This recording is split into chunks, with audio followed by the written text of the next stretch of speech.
Watching the Old Zealand, a minesweeper champion, the Dragon of Portugal, Vice Captain America, the world's fourth greatest forehead, and a geography semi-finalist at the World Championships, Zealand!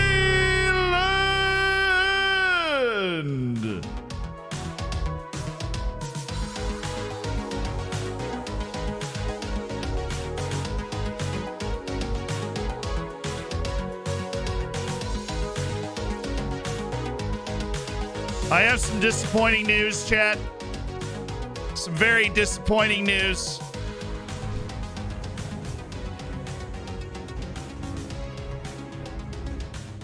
The mustache is gone. And we did it for a video. I don't know how I feel about it, but it is gone. The mustache is gone. It doesn't mean it will never return. But at this moment, it is gone. At this moment, it is gone. Very important World Cup qualifying news to bring you. Live on this channel, the United Arab Emirates has grabbed the last Asian playoff spot with a miraculous 1-0 win over South Korea. Iraq drew Syria 1-1. Gave up a goal in the 3rd minute to Syria and was battling its way back the whole time. So it's UAE far and away into the Asian playoff against Australia for a spot in the Intercontinental playoff. I realize that this might be rather confusing, in which I would encourage you to watch any of the World Cup qualifying videos that I've ever made, and it'll probably make it make more sense. But Asian qualifying has officially been settled. The last spot that has a shot to go to the World Cup goes to the United Arab Emirates, who are looking to make their 2nd World Cup ever and their 1st since the 80s. But there they are. The scorer was Harib Abdullah in FM Wonderkid. They pop up everywhere. Power to Harim Abdullah, empowering his country into the Australian playoff. Half Swedish, half American Twitch baby. We're getting there. Oh, well. You know, Funk, yeah, that's a couple of good passports right there. Father Zealand. Thank you for 5. Months. Blessed to be here as always. You've been able to keep me semi-sane. Semi. My life had a year of health scares, addictions, and an overall bad year. Up the Dolphins. But it wasn't all bad. Because you're here, right? Thank you for the 8 months, Swedish orangutan. Hope you're well. Do you think football's improving or worsening? I feel like the general quality of players might be decreasing. No, that's not true. It's always getting better. This is a conversation of why the debate about goats from the old times is never like fair. You know, the technology, the fitness, the physicality, the nutrition of people.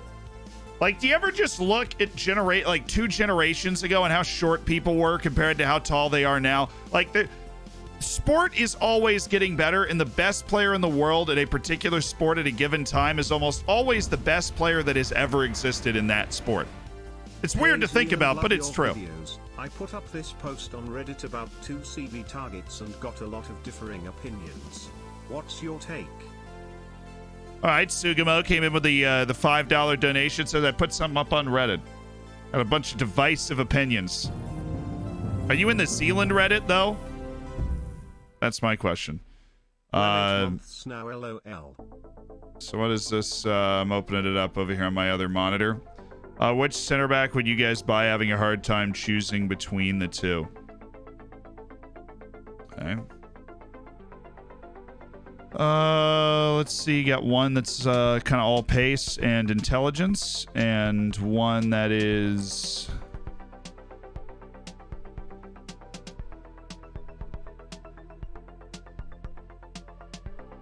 Marks opponents tightly, stays back at all times, avoids using weaker foot.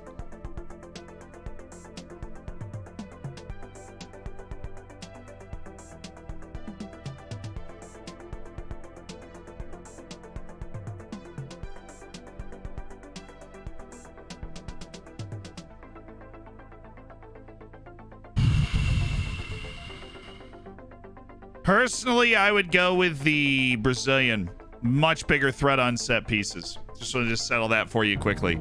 The question's essentially, do you want a good marking center back who's tall, or a really athletic center back who isn't super technical? I'm going to go tall. I'm going to go tall. That's my official answer. Tall in that sense. Does Ulrich have a face today? Ulrich does not have a face today. I need to put that on my list. I need to put that on my list of things to do. Only a few months left to our half Swedish, half American Twitch baby. Oh, now it's still going to repeat. I really need to...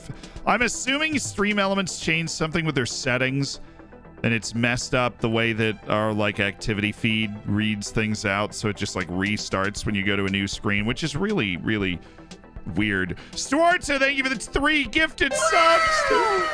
Hey, Ulrich. No, it'll be transfer... New GAN profile is on the list. Transfer new GAN profile. On the list. How far do you think the U.S. can make it in the World Cup this year? How far do I think the U.S. can make it in the World Cup this year? I think that if you're looking at like a best case scenario of what the U.S. can get, probably a quarterfinal if you get a good draw. The U.S. is going to get a good draw too, because I think we're in pot 2. We're in pot 2 for the World Cup draw, which is like, that is solid. Like, you could totally work with that. You know, pot 2 means you got pot 1 where you get your Germany, France, Brazil, probably Argentina, right? Belgium is in there, the top 8 teams in the world. England's in there. We're in pot 2. And when you're in pot 2, that means based off of world ranking, which, you know, you can't trust that much, you are expected to get out of the group.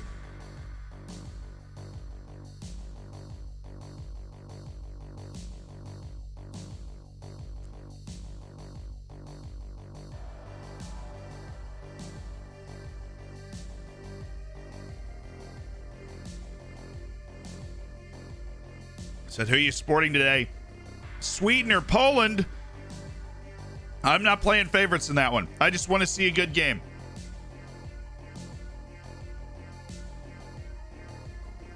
I just want to see a good game.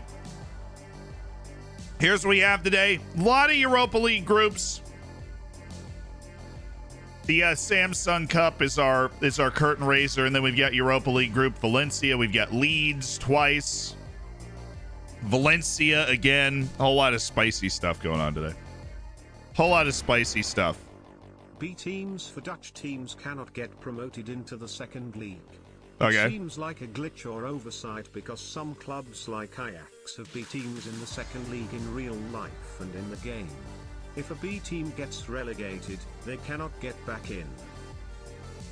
That does seem like a glitch or oversight. I would literally put that in the forum. Sarah Skywolf, thank you for the 8 months. I know. Almost finally made it to the Twitch child. Tyson, thank you for the Twitch Prime. Welcome to the Hammers. Davey Sparkles, thank you for the 6 months. 1 a.m. in Korea. We got to up the door first. That's how you do it. Schwafta, thank you for the 10 months. Why was 9 afraid of 10? Because 8, 9, 10.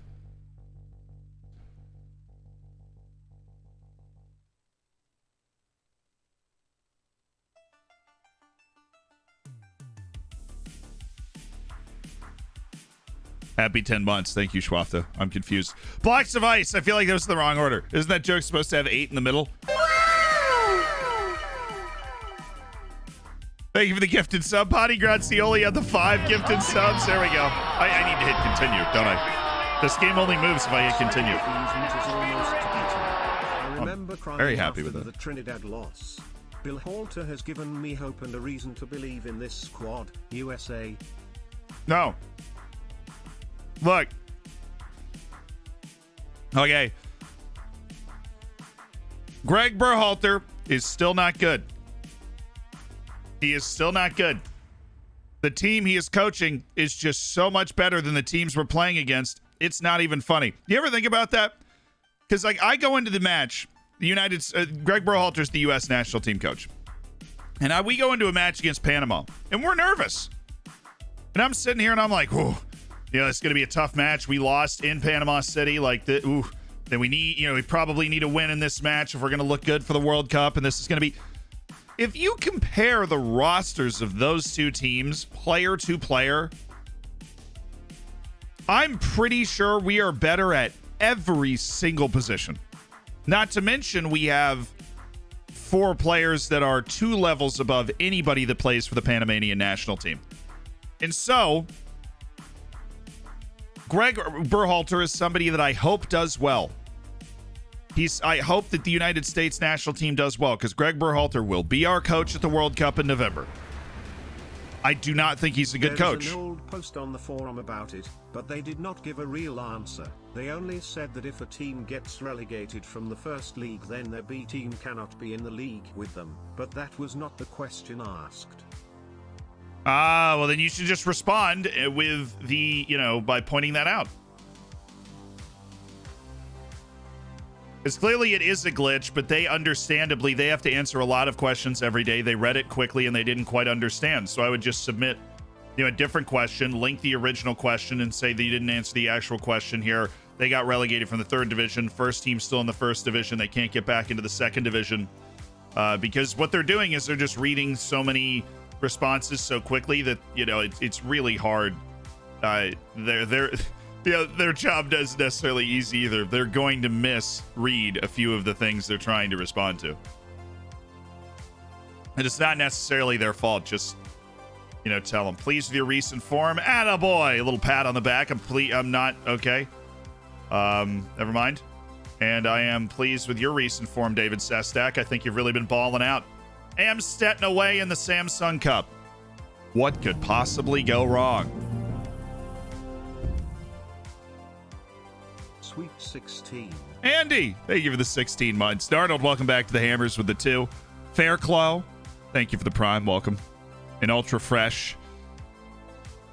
Look, I am still excited about the U.S. national team. I think we can still do a lot of damage. I just try and stay I try and stay measured with my criticism. I do think that, tactically speaking, his best game was at home against Panama, but overall, I take exception to a lot of the tactical decisions that he makes, and that's just that's life. That's life when you have a manager that you're just not quite high on. Roberto Pirlo, thank you for the 11 months. Do you have a new FM skin? Oh wait, have I not switched back? No, this is the original Football Manager skin. I switched to it for a video. Thank you for pointing that out. I was wondering why that scouting center looked different. There we go. Now we're back in a comfortable spot. This kid is a stud, apparently. He's not technically, well, he actually has a lot of technique, a lot of refinement to his game. But what is he exactly? I guess he's a wing. Doesn't have the finishing to be a striker. Doesn't really have the marking to play centrally. But he's also somebody who at a young age is very good. So I'm definitely interested. That's one of the most attractive guys in our scouting pipeline, as I'll call it right now.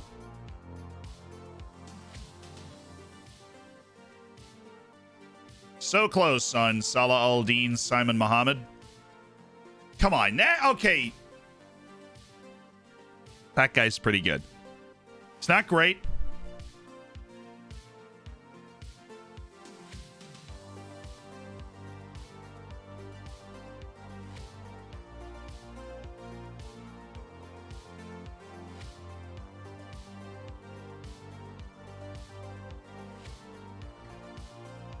Aye.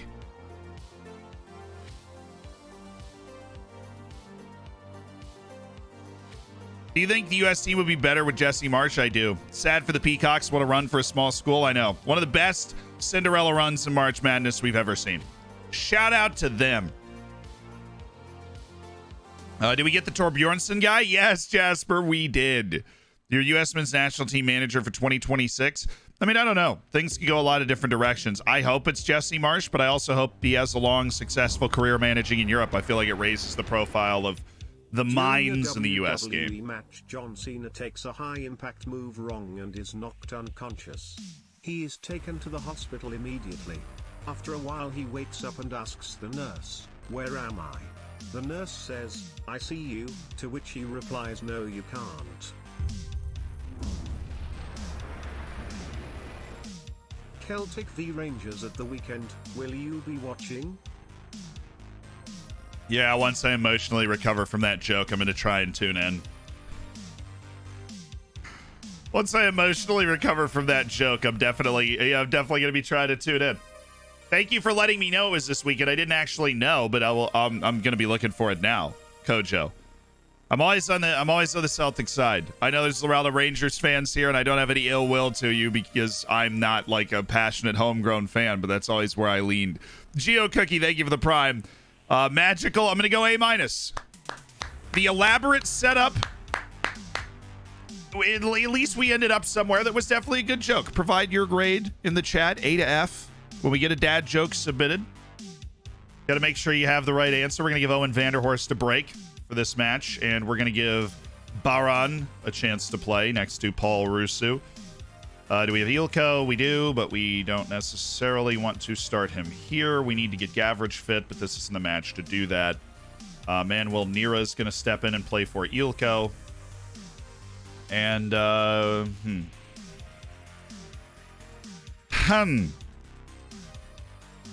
we got Rodriguez. Let's actually have, No, Mate Balas.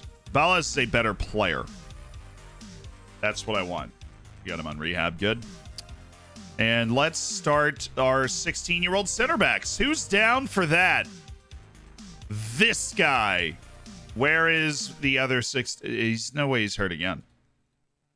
He is. What happened to him? Oh, he gashed his leg? Well, I guess that's not like a bad recurring injury. It's still annoying that he's hurt. Oh, let's bring in Manuel Oberschmied. Big Manuel Oberschmied guy. Jean Rogelj. Simcoe gets to start at left back because we only have two left backs, and he's there. Maroney and Manuel Oberschmied are there. Sestak shouldn't be. So we should have Paul Nolan, Manuel Nira, Vince Brody, Sunday Madu, Marcel Baran, Paul Ruzu. We've got some substitute options that can change lives. Anybody else that we need to rotate up? I don't think so. And we're set. Oh, they're going with the Christmas tree. Where they been? I have not made a deep run in this cup competition since the first year of this save when we got to the semifinals while we were in the second division. I am absolutely desperate to make a deep run in this freaking cup. Absolutely desperate. We are so long overdue, and we have such a bad set piece taking team, and yet Sandro Gelj is the best one of the lot. So could be worse.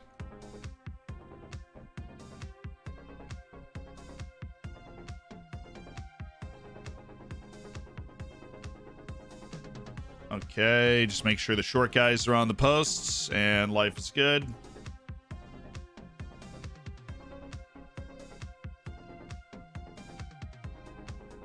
Okay with that. Short guys to the posts.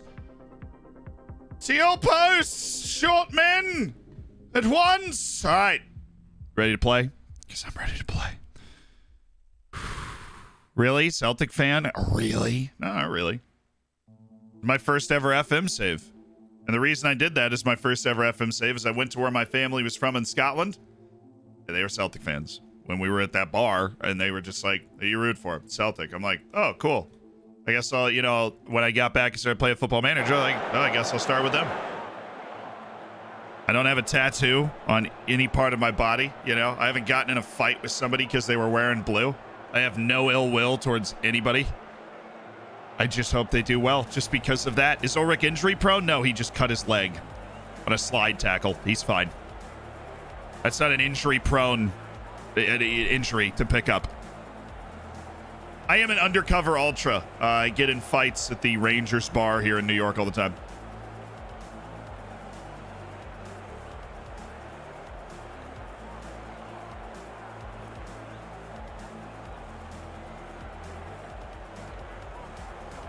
Here we go. Let's beat Amstetten. Even they have a bigger stadium than we do. Zealand, YouTube. YouTube, I am so sorry. Look me dead in the eyes, YouTube. Look me dead in the eyes.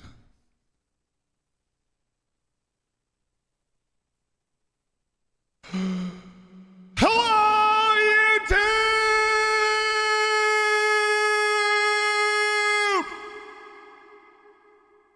How you doing? What's up? How you doing? Welcome to the stream. Just in time for the first match. Okay. As I was saying, thank you guys for saying hi to YouTube. It always means a lot to them. They say hi back, by the way, in the comments, if you hadn't noticed. They say hi back in the comments. Yo, Ben's raided over. Defend the head to the walls. Bring your shields. Throw any emote you have over the walls. It's a desperate situation.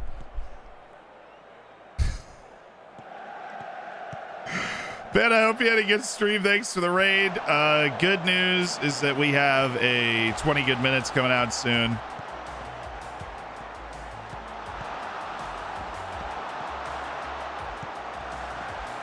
Oh, no. When's the podcast? It'll be coming out soon. It's all submitted for editing to the podcast editorial team. Oh, we're playing our old player, David Bumberger. Interesting. Wish a happy 1 month birthday to our lovely 1 month old. Also, Ben wants to know when the podcast is coming out. That's a fair question. Soon. The podcast will be upon us soon. Hey, play the ball to the corner. Play the ball to the corner. Thank you. Oh, wow. That was a shame because that delivery was amazing. King, though, thank you for the 10 buds. Missed 20 good minutes. Do you listen to Dan Carlin's Hardcore History? I've listened to every single one of Dan Carlin's Hardcore Histories. I am a big fan of that podcast. If you have not listened to it and you like armchair history, Hardcore History is armchair history, but so much longer. We do little tidbits, little background, the sort of thing that I'd like to do on stream, and I have in the past, you know, when I get in like a history nerd mood. Ooh! Simcoe just now, he wasn't sending it. He was not sending it. Hashtag not sent. That's a service. Oh, to go! Is he on? Where is the linesman? Okay, I think he's on. Let's go, lads! Yes, Amsted's the team with the terrible logo. He is definitely on. Marcel Baran with his first goal for the club.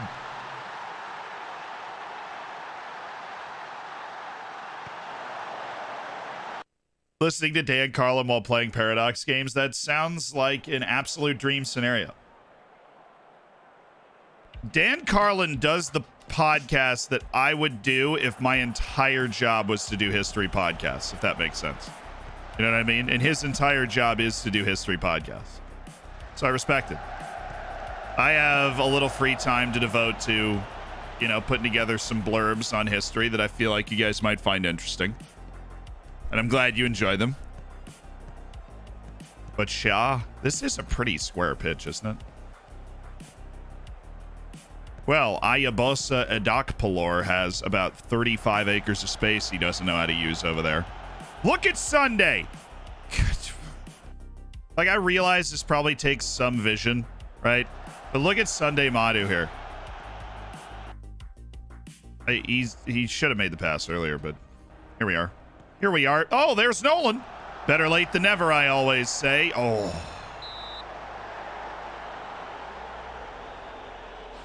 Oi! How long has he been streaming? About 20 minutes. You know, normal vibes. We're starting our 16-year-old Austrian center back today, getting him on the field, giving him a chance. If we get a nice early lead, we're going to bring in Ahling, who's the other, I think he's 15. The other Austrian guy we found because we're coaching the Austrian national team now, so we're just poaching really good Austrian youngsters. It's all part of the game.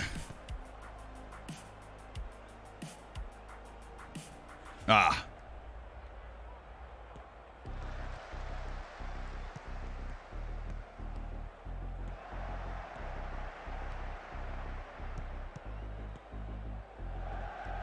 If you're getting beat up by San Ragelj, you really need to reevaluate your life. That guy can't. That guy would struggle to defend in the amateur level of this game.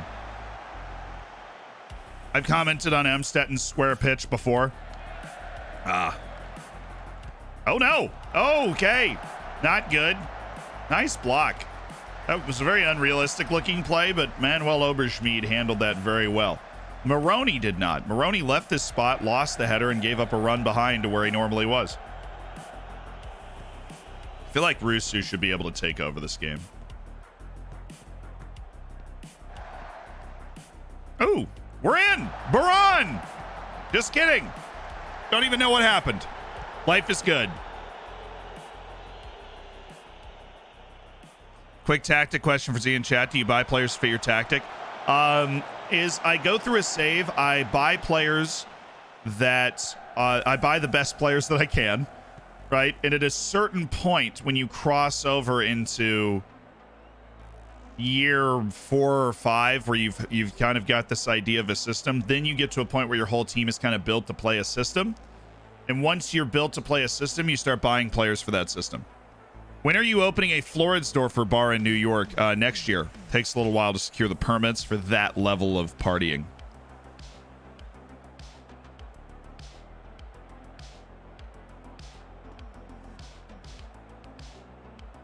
Don't get complacent.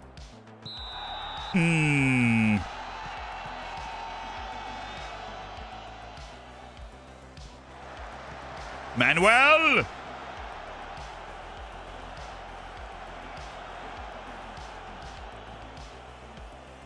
The new Dorfers party all night. Yeah, no, actually, I'm not kidding. It's open next year. That's the new the new flock plots. Well, that was a problem.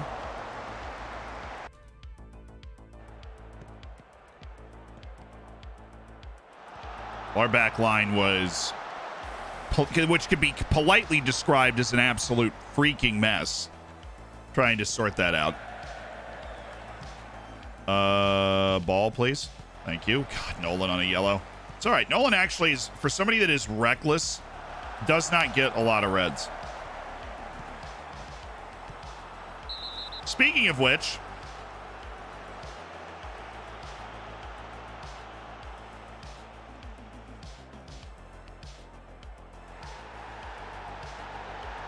there's been a red card, but for who, Chris Kamara? Gugadig! Whoever that is, he's off the field. Good for him. Thank you, Chris. Thank you. Oh, we're in! And it's not a goal. Get your red cards out. Let them know. I do love how we were just talking about how we were worried we were going to get a red card. Dude just pulls my guy down. Yep, that's a red card. Nolan! Oh, man, this Schutzenauer is really balling out.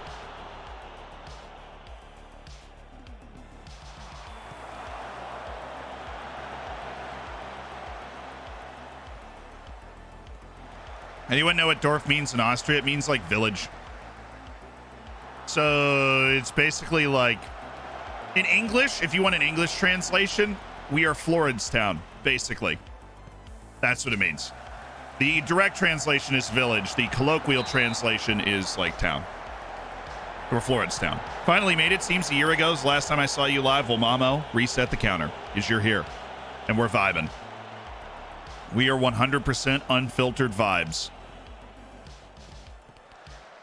There is a town in Austria called Pagersdorf, and that's my new favorite town. Second only to Floridsdorf, of course. Oh, nice pass. Marcel Baran. This dude literally couldn't. I mean, he could hit the broadside of a barn. He could hit a nickel, and that nickel is in the mitt of the goalkeeper. That's what he could hit. Incredibly accurate shooter, actually. Can nail the hand of the goalkeeper no matter where it happens to be. It's incredible. We should be up 4-0 in this game. We were very unluckily drew a top flight team for our like second match in the Samsung Cup. It's kind of annoying, but you know, we're fine. Make the pass. There he is. Rogel. San Rogel. Nolan. Just shoot. Just kidding. Look at Simcoe again. Make them come defend Simcoe on the left side. Why throw it that way? The entire team further up the field is open. The entire team. Nice header. Rusu, Simcoe. Oh, Rogel. Shouldn't have stayed back with Nolan. He should have just gone forward. There was nobody there. Nira, Sunday Madu. That was gorgeous. We've managed to not score. I'm going to make the subs. Give me Marcus Arling. Marcus. Give me double box to box as well. Vince Brody's going to keep delping, perhaps. And do we want to bring in anybody else? Not particularly.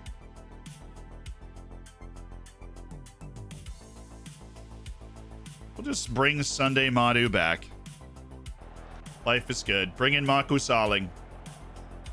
That's the 15-year-old that we wanted to get on the field. He's got a bright future. We want him to get out there, get a rating. It's his first time in the Floridsdorfer kit. You know, it's a really emotional time for a lot. Oh, shoot. Really emotional time for a lot of people. You know, the first time you get on the field with the club you've been dreaming of playing at forever, really.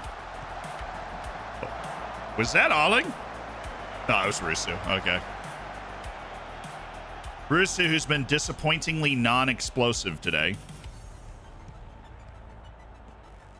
Oh, Rogel. Thank you. Doing something. Arling. Well, that'll do. Rogel. That's not going to be easy to win. Arling. Lucas. I am your father. Did he sell Broignac? Broignac's just getting some rest. This is a cup match to get things started. That is annoyingly still 1-0. Even though we're playing a top flight team, we've just run him off the field. Hey, Manuel. Nice play. All right, Manuel Nira. Make the pass. Nice Sunday. Rusu. I really thought after he stopped the ball dead, he was going to square it. Going to try and whistle the ball across the 6-yard box, create a really difficult spot. Nah. Rogel! It is crazy that it is 1-0 in this game. Jeez, 10 months, knucklehead. You're making your way to that gold bacon. You ever thought you'd get there? Any tips for when your striker repeatedly doesn't score chances? I made a video about this, I think, a year and a half, 2 years ago now, maybe. But it's all about, 1, rotation always helps. 2, training traits onto your strikers that, you know, capitalize on their finishing strengths, whether they're a good dribbler, and you have them round the keeper, because then they'll try and use their dribbling to create angles to where it's easier to shoot. If they have great first touch and technique, you know, the first time shots to catch goalkeepers out of position, right? Work the ball in the box often will help in those situations as well, especially if your guys are taking shots that you do not think are good chances to begin with. Oberschmied! Why not?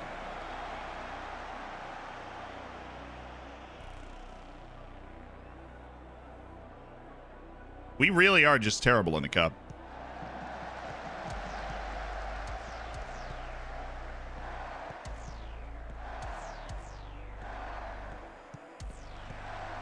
Oh, nice pass. Is he on? Doesn't matter because he cannot finish. So why do we even care? Why do I even care? Is Rissa Romanian? Yes, he is. Time to get FM'd. I know, this is the highlight with 15 seconds to go. After we've hit the post 13 times. Oh my, no, please. I thought I was joking. I was joking. I was joking. Thank you. Okay. We're good. You know, we probably should have scored a few more goals, but we did win on the road in the cup and played a lot of backups, and so we'll take it. Yeah, Rusu and Baran were not exactly burying every shot that they took. Not exactly. Raquel, what's up, dude? I thought you were outstanding today with an 8.0, even though he didn't do anything. Yeah, we're working on one transfer right now. I saw somebody ask about it. He's on loan. Contract doesn't expire for 2 years. We will keep an eye on him. And that transfer is for a Cuban, which I never thought I would say, but Alfredo Mablanche, we are negotiating his move from Huesca for about $300,000 up front. And he would join, I believe, because he has Spanish nationality, he would join in January. He might even turn 18 before January. I don't remember. No, he doesn't turn 18 until next summer.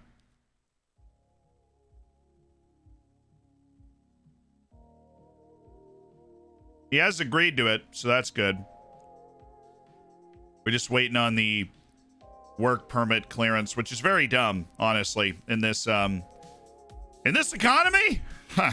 Unbelievable. What do I want to work on? A little athleticism, maybe. Passing, perhaps? I suppose I could do that. No, we should work on crossing. He's just not a gifted crosser, Bobby Smith. But he is back from injury, our starting left back, so that's nice. You had a chance to check out the kits I sent through? Casey, yes, I have. Mombot emailed them over to me. I need to get your email. That's what I need next. New team sponsor, GRR Martin, largely due to their demonstrated inability to finish anything. Yikes. Painful, but true. We are, in fact, that bad. Nah, it's okay. We're going to have a bad day finishing. We might as well have a bad day finishing when we can totally afford it. They're down a player for half the match, and they are never really a threat to score. It makes life a little easier. Akbar Savari, you know, he's actually going to be a pretty good player, but he is not quite at the standard that we need. Hakan Mukalainen. Nuruddin, who I feel like I've scouted all the way a couple of times. So this is not a match we're actually going to watch. This is just a match I am attending so that I can check out a few Austrian national team players. Let them know I was watching. I think we are a few to be confused in all these new players. Could we have a rundown? Yeah, well, we did start the bench, and so you'll probably recognize more names when we actually put the starting lineup back in for our home match against Sturm Graz here. But I'll give you, well, while we're setting up the lineup, I'll give you a rundown of where everybody's come from. I really need your worldly advice as you are so knowledgeable. Well, playing in Denmark 12 seasons in, made Champions League 4 straight years. Congrats. Knocked out by Barca in the first knockout round this year via 2 pens. Anyway, my best players keep wanting release clauses of around 10 million pounds, so I keep losing them. How can I win the Champions League like this? You need to keep getting into that Champions League knockout stage, right? If you continue to get there, and I realize you're sitting there like, well, I keep asking for these freaking release clauses, and it's preposterous. Like, I don't want to do these release clauses. Your reputation should be high enough after making it to like 2 Champions League knockout stages that you don't have to worry about at least release clauses anymore, unless you're dealing with somebody that is truly like transcendent. All right. That is the general thought process. Now, you are always going to lose people, but something that the first thing you have to overcome is your board selling players. The second thing you have to overcome is the mandated release clauses. The way you get over mandated release clauses is having a higher and higher reputation. You need to have excellent coaches. You need to have excellent facilities. You need to have great team cohesion and locker room atmosphere so that when players want to leave, you can say, hey, what about this? That is what you need to do. And there's no like super easy fix to everybody wants release clauses and I'm getting screwed. But what I can tell you is that your reputation will be good enough if you keep getting Champions League knockout stages. It will be good enough. Because that's 16 best teams in the world. Axe, thank you so much for the 2 months of the Twitch Prime, my dude. They're all state of the art and we are rich. Cool. Then the board is obviously not going to sell anybody. Every part of your club is state of the art. It's just, yeah, they lock it when they go into the contract. But it's not every player. There's always going to be that guy. Kevin Barrientos was that guy. You remember Kevin Barrientos from Oriental Dragon? If you don't, he was always that guy. We kept him for years, but he was always that guy. Wanted the biggest contract on the team, wanted an insanely low release clause. It is all dependent on their ambition and their agent's ambition.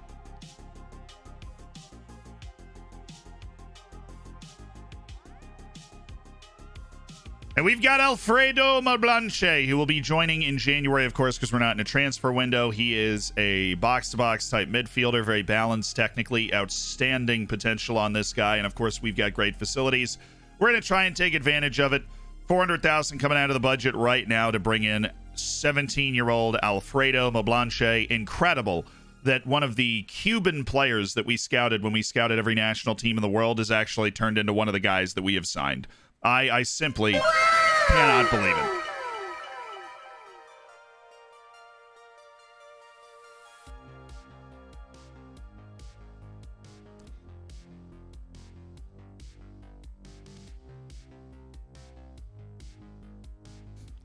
I don't believe it. I do not believe it. One time I want to play a team that is not in the Austrian top flight. One time. They're always up to something. One time. I want to play a team that's not in the top flight. I'm going to sit on my soapbox. There's a team from the 3rd division here. Everybody else is playing. How many? We were the only top flight matchup in the 2nd round. How many top flight matchups are there in the 3rd round? Let's see. Not a top flight matchup. Not a top flight matchup. Not a top flight matchup. Not a top flight matchup. Oh, there's one other one. Oh, that's adorable.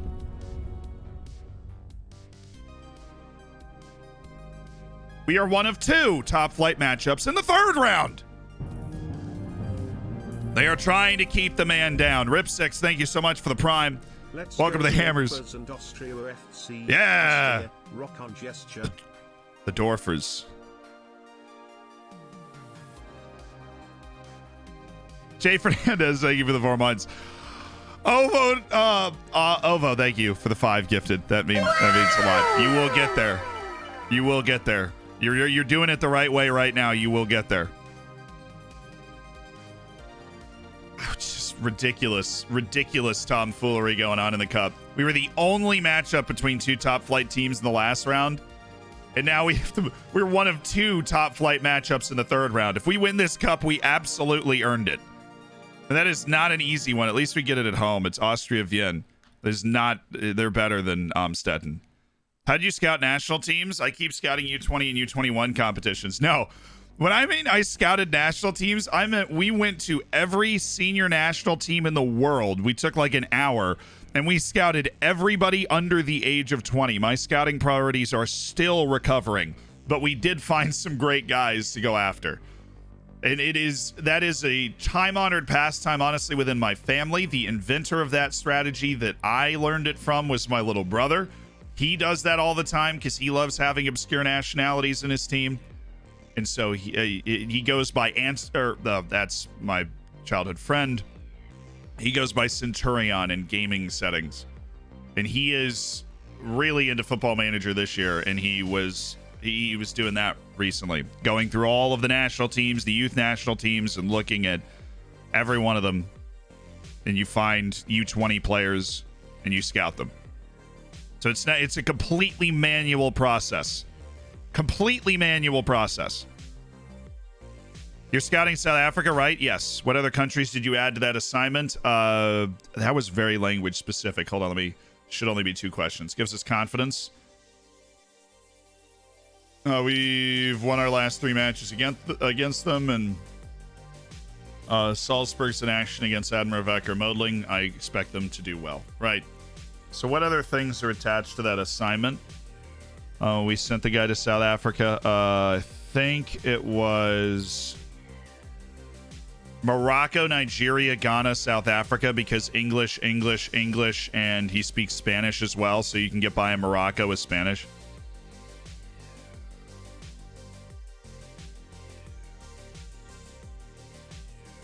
Why does it say squad player? I don't like that. It shouldn't say squad player in Morocco. There's nothing squad player about it, and yet in this assignment it says squad player. Does it say squad? I guess it's just going to say that on all of them? Even the guy I let stay in South Europe? Interesting. Weird. Fascinating. Brotherly rivalry? No, he's not a content creator at all. Which is perfect. He actually is. I mean, he's a producer. Like, commercials and stuff.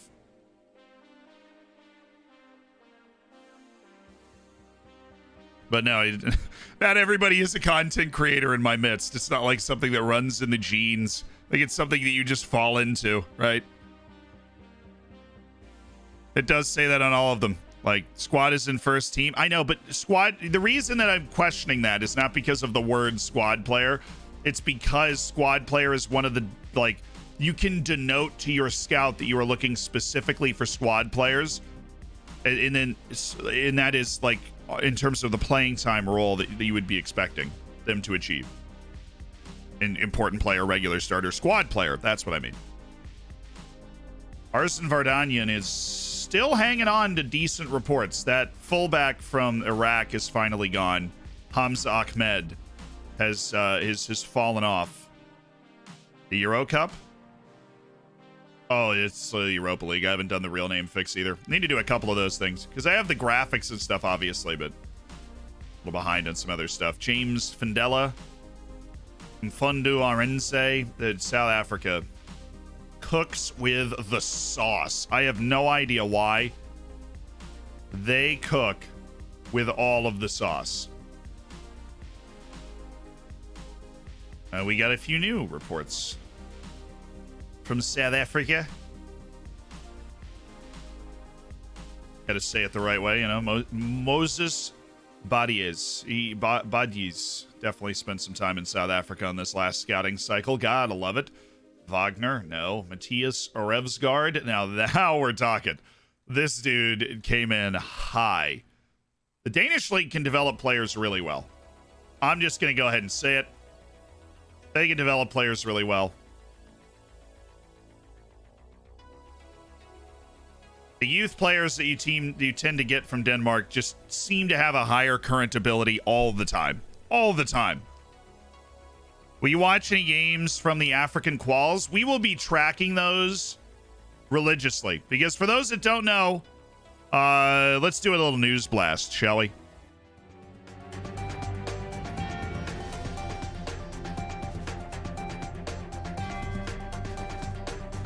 Hey, ladies and gentlemen, welcome to Zealand News. I am your host, Zealand.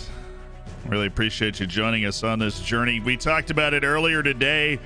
We did talk about it earlier today. Let me see if I can do something that's going to make life a lot easier. It's going to make life very, very cool. Yeah, we're gonna zoom this in a lot. Oh, it's over my face. Well, we can fix that in a GIF. All right, let's zoom it in a lot so that you can see what we're looking at here. Zoom! We're thumbing. All right, ladies and gentlemen, welcome to Zealand News. I am your host, Zealand. We apologize for any technical difficulties but now you can see World Cup qualifying. As you can see earlier today, the United Arab Emirates with an absolutely studly, beastly, incredible victory against South Korea to clinch their spot in the Asian playoff. Iraq fumbled the bag, drew 1-1 with Syria. Iraq needed a win, and they needed a United Arab Emirates draw or loss. Wouldn't have mattered if Iraq won because they were already through. Then that was the only spot left up for grabs in World Cup qualifying today. It will be the UAE against Australia in the Asian playoff. The winner of that home and away will go to the Intercontinental playoff. This is the only continental qualifying that has what I like to call the double playoff. So you go into you go into the Asian playoff, and then you go into the Intercontinental playoff. Right, not important. The African qualifying is here, and I'm not talking about Africa Cup of Nations preliminary qualifying, even though that has been interesting. I'm talking about World Cup qualifying. I'm talking about Nigeria and Ghana. Only one of those countries can go to the World Cup. I picked Nigeria because Ghana needed the help of all the witch doctors it could find to get through South Africa. That's true. It was like the worst ref game of all time. But Ghana did come through against South Africa and drew Nigeria in the opening match. And Senegal and Egypt are going up against each other in a home and away where only one of those two teams can make it to the World Cup. It is a rematch of the AFCON final that Senegal won, but in the opening leg, Egypt was actually the winning team. Now, if we look at where this match is going to be played, it is in whatever. It's in Senegal. The last match was in Egypt. Now Senegal's the home team. Ghana's home match was the 0-0, so Nigeria is the home team. Those two matches are going to kick off in half an hour. At 3:30, we have Algeria and Cameroon. Algeria leads that tie 1-0 coming into the home leg. Then we have Morocco and Dr. Congo. Now, this match I thought was going to be particularly interesting, and it was, because in formerly the artist formerly known as Zaire, Dr. Congo, it was a 1-1 draw between the Moroccan national team and DR Congo. DR Congo's only been to the World Cup once in 1974. They could book their ticket today with a win against Morocco. The last match is Tunisia and Mali. Unfortunately, because I am always rooting for a first-time World Cup debutant, Mali lost the opening leg 1-0 at home. And that means Tunisia is coming home, led by the Fighting Wabi Khazris, to try and clinch World Cup qualification on home soil with a 1-goal lead. The drama is going to be thick. We're going to keep you up to date on what's going on with Nigeria and Ghana, with Senegal and Egypt as this stream continues. Don't worry. We will not miss a moment of action when it comes to those two teams, because within the next 3 hours, either Nigeria or Ghana is going home, and either Senegal or Egypt is going home. That's it for this Zealand News break. I'm your host, Zealand, on the Zealand News Network on the Zealand News Show.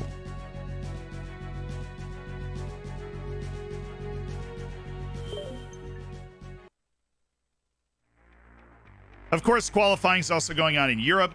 Little 2:45 kickoff for the two qualifying finals, which is going to be fun. We'll be tracking those as well. I love qualifying! Look at Matej Balas, dude. I don't understand how you could not love international windows when they are this spicy. I mean, there are so many countries' entire fates that are decided just throughout the course of the entire day, you know? Just wild, wild, wild. Like everybody in Egypt, everybody in Senegal, just edge of the seat, right? DR Congo, a country that just desperately could use that. I had the pleasure of playing in a men's league in Syracuse, a men's soccer league in Syracuse, and one of the guys on our team was from DR Congo, and I talked his ear off about his national team. And that was such a fun conversation. He's like, yeah, I know. I think we could really do it this time. And I'm like, I know. I think you could do it this time, dude. And they're really believing. And I met a Malian in Indianapolis, and he was believing. Like, I use soccer, football, whatever you want to call it, to make connections with people from around the world. And the easiest way to do that is to always talk about the national team, dude. It is all like I was at a fair market in Indianapolis, and I'm buying a bracelet for my mom because, amazing son. And I buy it. I'm talking to the guy, and he's like, oh, I'm like, where are you from? Yeah, that's my favorite question. I'm a geography champion, so I'm like, yeah, where are you from? Like, he's got like kind of a French accent. I'm expecting like France. And he's like, oh, you probably haven't heard of it. It's in West Africa. And I'm over here like, Try me, bro. And so he says, yeah, it's like this. It's this small West African country called Mali. And I'm like, dude, that's not small. Thank you for the gifted subs, Fenton. You are a burgeoning legend to the channel, Fenton. 220 gifted subs this month. Dr. Snuggles, Scrider, Tom, Pants, Chippy, welcome to the Hammers. Show some love to Fenton. Made so many people's days over the course of the last month. Really incredible. And he struck up the conversation with the guy about Mali and the national team and everything. It's always fun. It's always fun. Yeah, well, I feel like if you're talking to Americans generally, just if you assume they haven't heard of it, you just say that it's small. I don't know.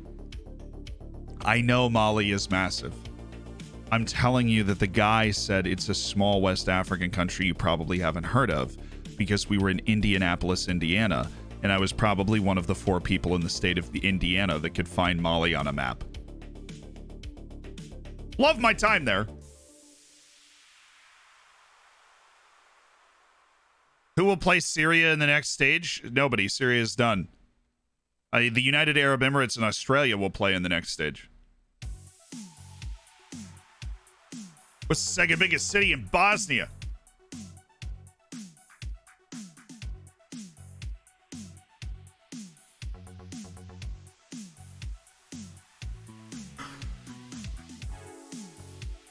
I'm awful.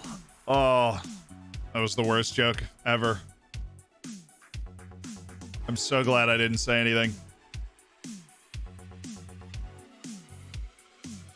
Fill in the blanks for yourself. Herzegovina. It's a trick question.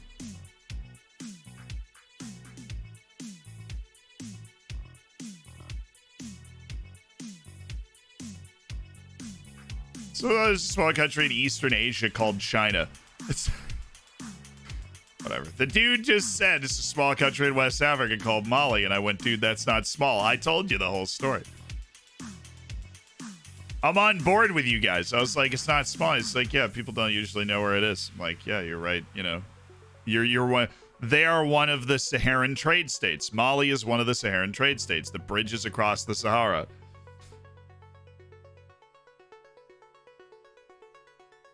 Alrighty, kids. Time to get everybody in.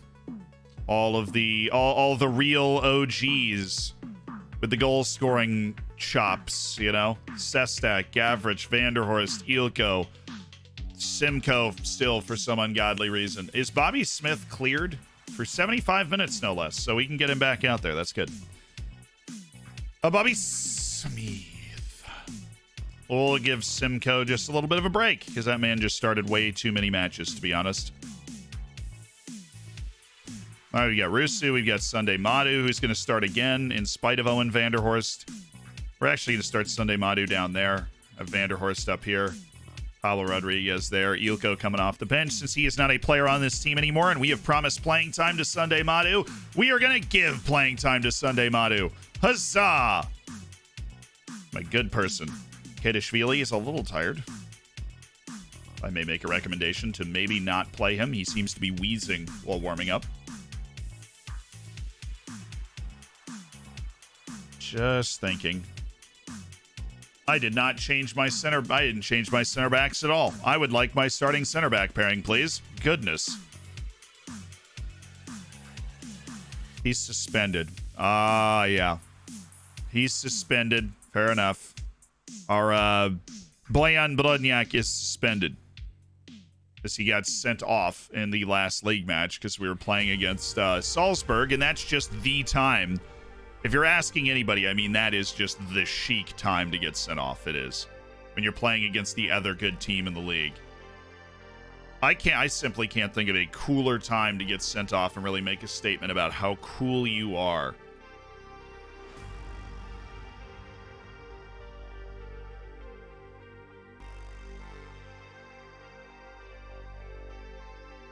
Alrighty. Showtime at the OK Corral. We've got our match day. At home against Sturm Graz. The media. Let's get him.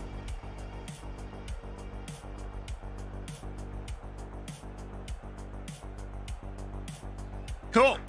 Showtime. Is double playmaker a good idea? It works for us.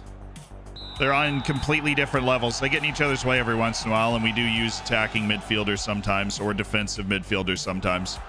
If we really want to funnel it through somebody's having a bad day. But this has been working for us right now. So yeah, we run it out. We've got very high standard of passing in the team. And so it's not bad having two people that we're funneling the ball to because they're not on the same level. Thank you, Olafson. Yeah, plus we got the loan bag. Ooh, the chant. The chant is here, echoing around the ground. You know, echoing around the ground.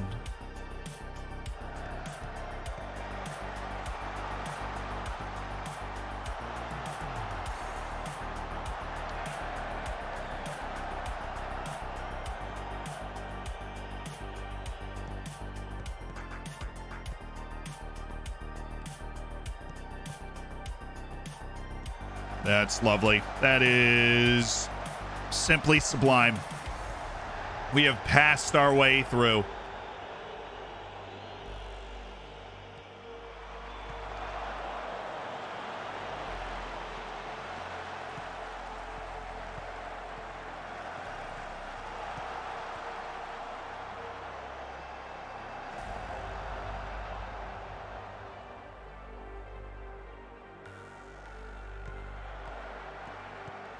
Nice. Nice.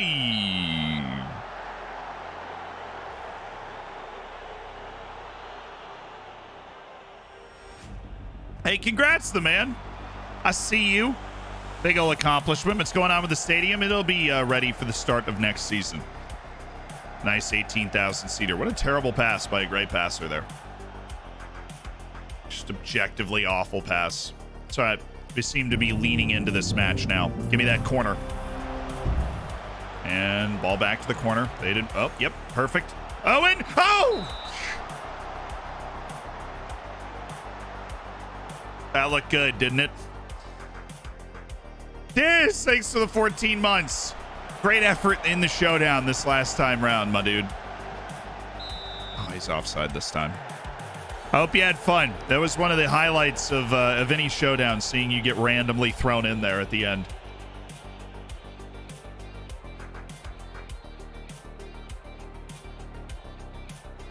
Sunday Madu struggling again. Okay, let's go with the... I'm not happy with your performance so far, because in spite of the fact we have controlled most of the match, it's 0-0. And I don't like it. Ooh, Sunday. That was a good pass. Bobby Smith. I need more oomph behind that little zippity-doo-dah. Swoozy, thanks for the 7 months. What's up? Yeah, we're going to have to make a sub soon. I think Sunday Madu is exactly at the races today. Move Brody on the bench, right? We can go to Brody and move Gavrich up. Good old Vincent Brody. Oh, it worked. Oh, yeah. Good pass by Ballas. Maybe a little corner action, perhaps. Perhaps not. Sad. Oh, we're building.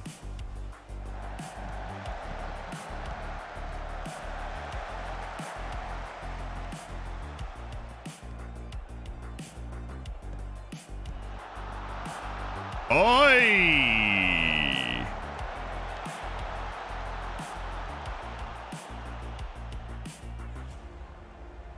Yes, 69th minute. I really thought we'd have a goal by now, given the amount of pressure we've applied. They're making some changes, and we need to, too. I liked what we saw from Nira the last time we were on the field, but I know Yoko is just a better player, usually. Okay.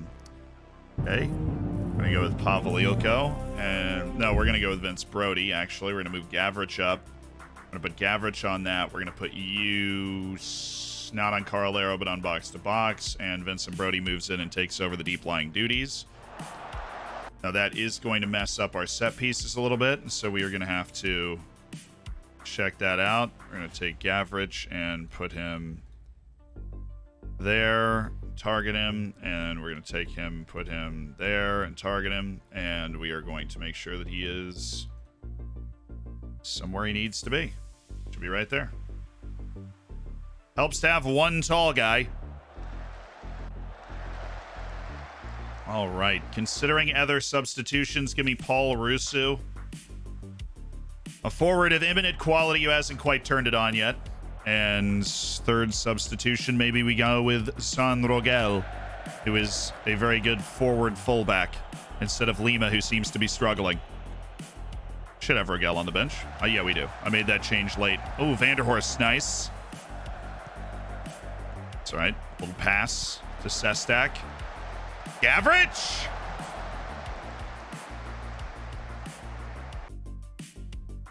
Just those two players are declining. We don't exactly have an epidemic of players getting worse. Let's look at the opposition again. You know what? I'm going to go meet those fullbacks further up the field. Bobby Smith's learning how to play up there. Rogel's going to be able to do this. Bobby Smith's going to be able to do this. We're fine. Go get him, Tiger.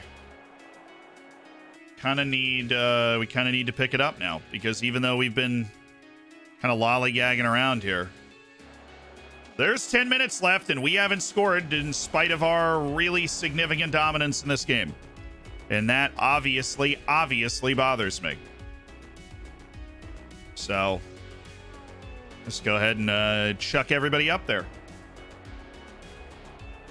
Come on, get me on this ball. Get me on this ball, I swear. So help me. Good block. Get me on this ball right now. Right now. Get me on this ball. Oh, heavens, do I want it. Give me this ball. You just passed to me right now. Pat. Now, how are we going to go and not win this match right now? Oh, hello. Evan Girls rated in. Oh, my goodness.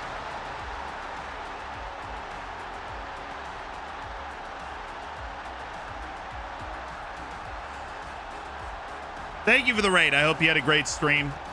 We have just been royally FM'd in this. This is pretty spectacular, actually.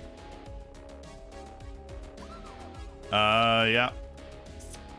We just caught... FM just caught us with some hands, chat. Caught us with some hands. I thought that was the end of match highlight. Incredible. Absolutely incredible that that ball got through. I can't even believe that that just happened. Wow. Okay. That is a completely inexplicable and incredibly painful loss.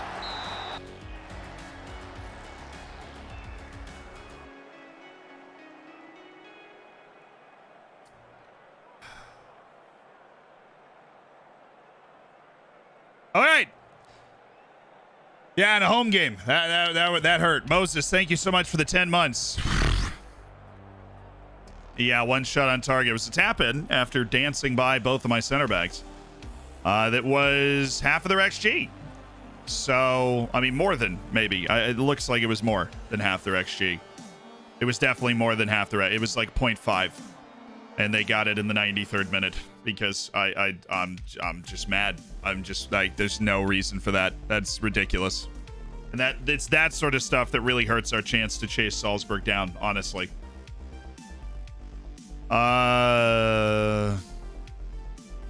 Unreal. In the broadcast interview, thank you very much. I am absolutely...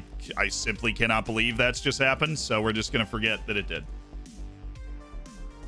Send the assist to the post-match press conference and just move on.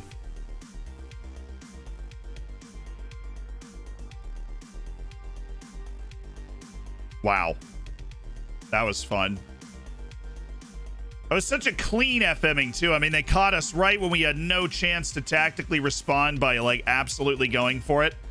They caught us with, like, 30 seconds left off a short throw, and just I don't know how Maroney doesn't touch that ball. I mean, he felt the breeze as the ball went by, and he just lets it go. And the other guy's getting beat on the back post, so he can't get to that spot either.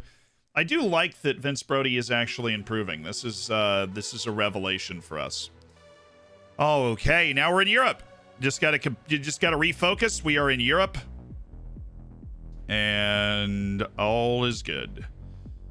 All is good. Nick Lima there. Average Sestak. Sunday Madu is just, is he not happy? I hate this guy. He is never happy. It's unbelievable. And not only that, he sucks. He doesn't suck. That's the only reason we put up with it. But he, in a very more real sense, he does. And so, kind of unfortunate that all that's happening. All right, we're starting Pablo. We're starting Owen. Everybody's, it's the same starting lineup. It is the same starting. I already yelled at you for your development. It's really just Ilko and Nira. Everybody else is, well, guess you're not improving it. What is this epidemic that we're all of a sudden, somebody's like, oh, your players are not improving. It's really not true.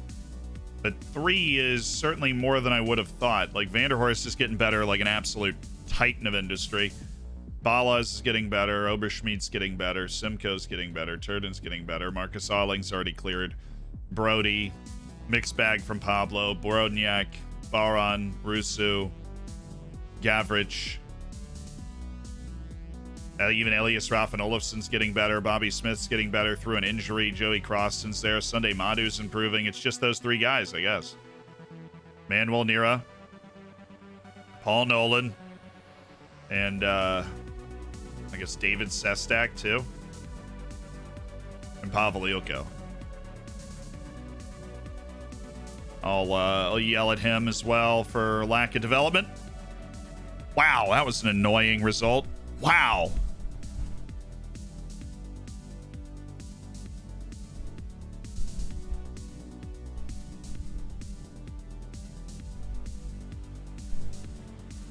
What do you think of Stefan in this World Cup window? He's making me real nervous after these first 2 games. I think he's not completely healthy. Is the way that he's moving. He's not completely healthy.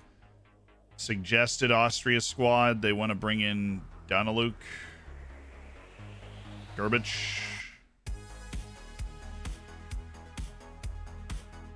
They'll bring in Leo Greimel, who I'm not super high on, and Stefan Leiner, who we dropped. I'm not going to use the suggestions. I'm going to do an Austria selection on the 2nd, I think. Our next round of Austria matches. Is it after Valencia? No, we've got Valencia, then Hartberg, and then we have the international break. Okay. I believe we lost that game.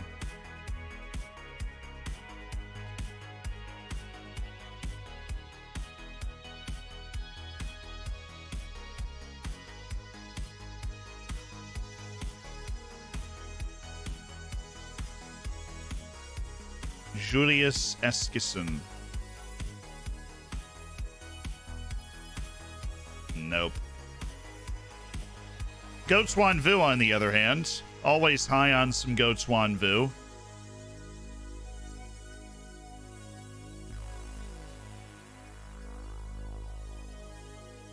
Have to do it again. We're just faltering a little bit in the league for absolutely no reason at the beginning of the season. Our team's going to come out of this even better than they were before.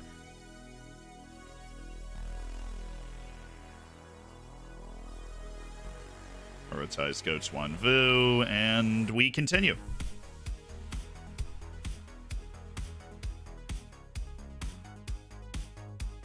Two points off third. I'm not worried about where we are in the league. It's just frustrating. We're sputtering again. It was that loss, really. The loss to Salzburg, you know, you get a red card. That's going to happen.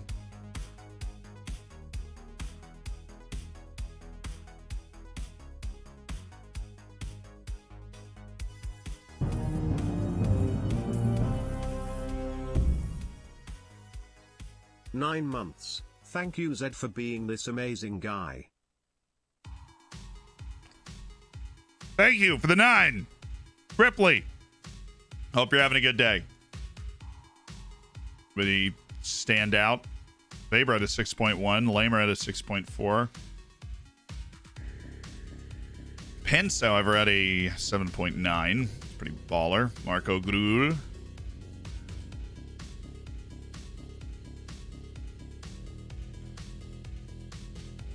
Balling out. Wait, Villa are top in the Premier League? Shout out to Aston Villa then. They are making the moves.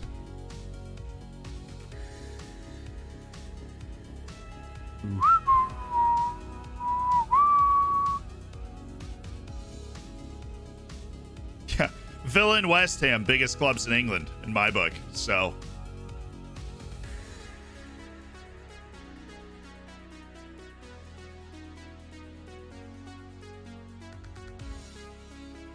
that's actually really good.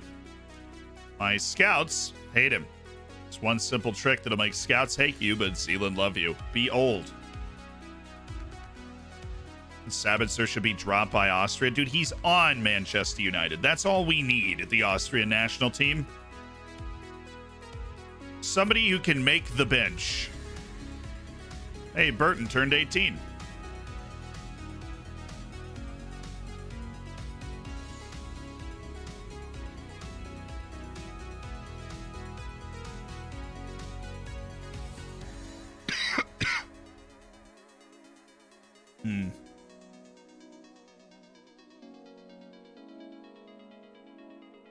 There's Carvalho, still incredibly interested in playing for us and still apparently super hyped up, even though he just doesn't look that good. Super hyped up.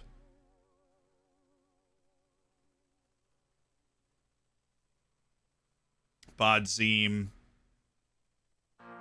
And where is he? Lavoyo Burton. Those are the guys we're excited about. Ah, the Champions League. One day. One day. We're just slightly underachieving, really. I think at this point we're actually slightly underachieving as a team. Based off where we should be. Just not quite doing what we need. Having won your opening match, this represented an opportunity to seize control of the group. We got off to a good start. Hopefully we can build on that, obviously. Valencia are a good team. I back my players to do well. What are your thoughts of playing a team like this? I'm looking forward to the challenge, going up against a well-known side and testing myself against head coach like Thomas Tuchel. They're going to have a reaction. They lost to Etafe the last time out. Cool. Longer press conferences for European matches. How dare they?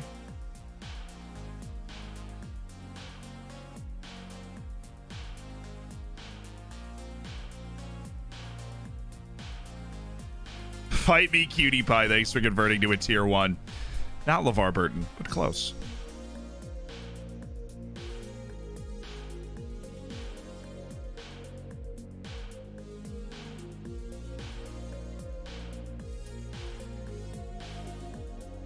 All right, Bobby Smith and Danny Ding called up to the Australian national team. Manuel Nira got called up to Peru for the first time, so shout out to Manuel Nira. Have fun, Manuel. Have fun. Mohamed Portamazebi. Right, this is the guy we're just waiting to get a report on because he's a 15-year-old that's got really good potential that we have found. Go us. Eventually, we will build a team that is so good that it is impossible to underachieve. Yes. Finally. Finally.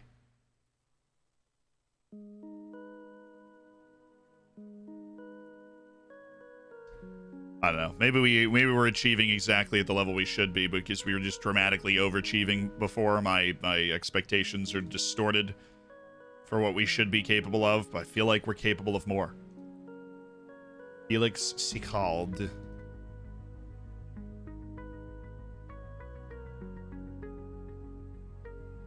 And Giacomo Fatacanti. There we go.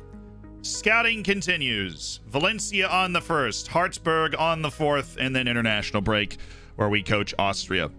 Gonzo, thank you so much for the prime of the 5 months, my dude. Way to go, Nira. Exactly. Is he using regional scouting in this save? I am not. No, I'm using nation scouting. Producing some good results, honestly. My wife complains I never buy her flowers. To be honest, I had no idea she was selling flowers. Yeah, well, you probably should have been paying attention. What did you think the stand in the front yard was for? Caffeine. What did you think?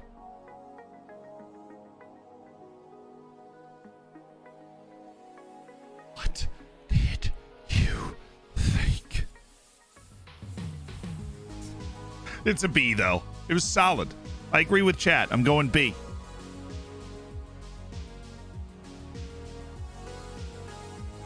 Honestly, a team should be in the Champions League. Finishing 3 points behind Salzburg. You're closing the gap, I know. But, like, it's the slow starts. We're going to light it up right at the end of the season. We're just going to come flying up, finish second by a mile. And yet. We're sputtering early in the season. We're going to have to separate later in the season in second place. Amik, thank you for the prime. I just thought it was a lemonade stand. It's fair, actually. I understand. Let's go, Dolphins! Hooray is the bacon, you say! Love the enthusiasm. It's really wonderful, actually. We have Stefan Furlan. Still don't know enough about him. Tim Blake. We're starting to learn a lot about these guys. Giuseppe Spano. Australian center back who is pretty freaking good. And he's 18 years old, and he costs 1.9 million, and he's going on the target list. And he's consistent. He's requested to leave. He displays resolute characteristics, and he is wanted by Celtic. Great! Is that a release clause? Because if it's not a release clause, I can do a little deal and kind of kick the can down the road, as you say. Kick the can down the road and figure out something else.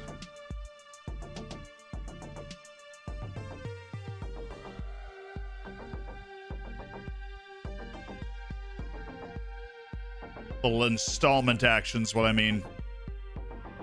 I know the potential's not fantastic, but the player himself at 18 years old is really good. It is a release clause. And Lord knows they wouldn't take anything underneath that release clause, would they?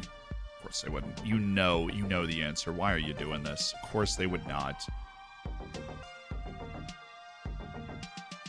What if, right? Like, what if we just paid, like, 1.2 million in installments over the next 3 years? I'm just thinking out loud. I think it'd be 1.3 million, and that meets the release clause over 3 years. Think about the future. Think about the children. Senegal is scored, ladies and gentlemen.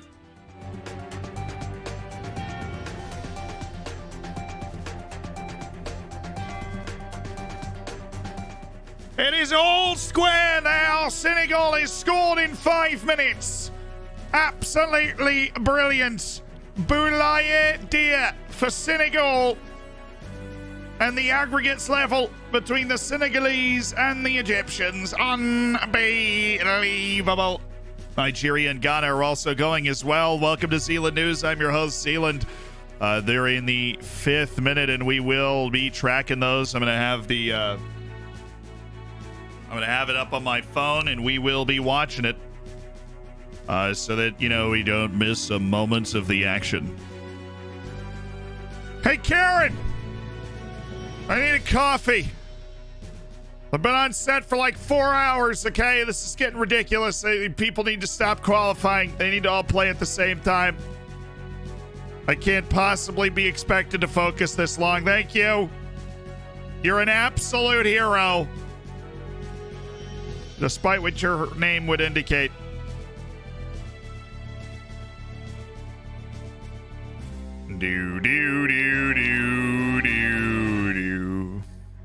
Ollie, thank you very much. It's always the interns that come through when you really need it. You know what I'm saying? It's always the interns that come through when you really need it. My IP and location have been exposed, according to this pop-up. I am in near Perm in Russia. No, I'm not. Nice try. Really thought they thought they had me there, huh? They thought they had me. Oh, it's on ESPN. Well, let's go there. I'll pull this up real quick. Bonucci would like an interview? Yeah, well, Bonucci's salty for no reason. He said it's ridiculous that, we give up 1 goal in the 92nd minute and we're out of the World Cup. What he's failed to consider is that they had 8 matches to not tie Northern Ireland and Bulgaria. But they did that, and that's why they're not at the World Cup. All right. Fun facts can hurt sometimes. Fun facts can hurt. And I am here for hurtful fun facts. There is a dude in the stand at the Senegalese game with a laser pointer that is absolutely drilling one of the Egyptian players. Anyways, it is 1-0 Senegal. It is level on aggregate. Nigeria and Ghana also level on aggregate at 0-0. Perfect. It's all set up for drama. I will be watching the Senegal and Egyptian match. Dude, these laser pointers are legitimately out of control. There are like 50 laser pointers. If somebody has a penalty, either team, the Egyptian player is going to get laser pointed until their retinas don't even work anymore. That's your final piece of news from Zealand News. I'll be back for another burst when something happens on the Zealand News Network. I'm serious. I'm looking at this game. I'm like, man, these laser pointers are insane. We've got a big match against Valencia in the Europa League. We can pull out 3 points here at home against Valencia. I feel like we're going to be in a heck of a spot. We're going to be in a heck of a spot. People in the room, and 99 won't slap you, but 1 will. And it will leave some fresh prints.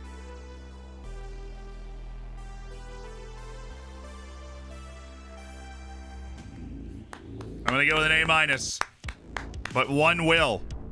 But 1 will. But 1 will. I'm going to give it an A-. All right, our first team has already been selected. Let's just set up our opposition. They're playing the exact same formation as the league team we just played against. Well, I feel pretty comfortable playing against that. We certainly didn't struggle to get, we didn't struggle from the run of play. We just struggled from the throw-ins. Oh, sadness. You strike again. And we remember the throw-ins that we have suffered, the ignominy.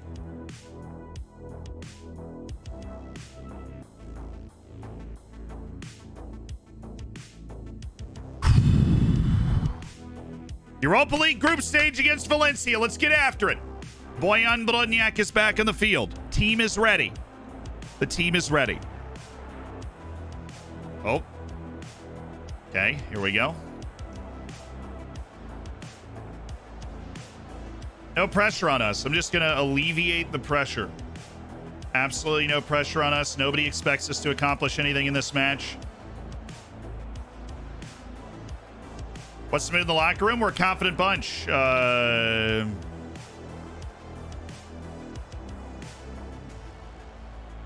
they're talking about the 11 players in the pitch. They're asking me about Croston, and I'm like, he lost his starting spot a month ago, but I appreciate you paying attention to the team. I respect that this is not a normal group of people. Look at the European Fachplatz. The big stadium they put us in for European matches. This place is nice. We get a nice paycheck for playing home matches here, too. Let's get after it.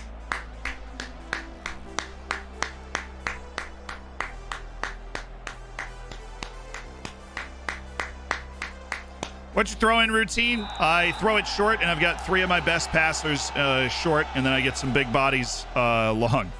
And that's basically it. They have Jose Gaia, who's very good, but he's no Nick Lima. What's up? What the frick is up? Jose Gaia, who? The man was subpar for me during the showdown, as much as I love Jose Gaia. Thank you, Olofsson. So you can't hit the ball over Olofsson. He is simply too tall. They breed those Vikings different up there. Oh, that's us. That's Owen Vanderhorst. And that's Lima. Why am I getting a spam phone call right now? Vanderhorst? Yes. No. Yes. Yes. Mate Balas. Bobby Smith. Bobby Smith. I need to put Bobby Smith on attack.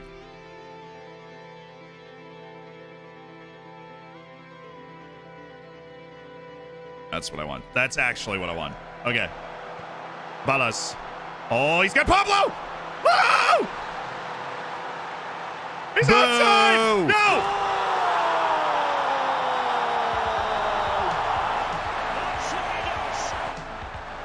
Yes, and it's Pablo Rodriguez, the captain, who scores the goal. Monte Balas is giving it to him. Onana certainly not covered himself in glory. That was actually, that was a Pablo chant, is what you just heard. Rather unique Florensdorfer tradition to boo every time Pablo Rodriguez scores a goal.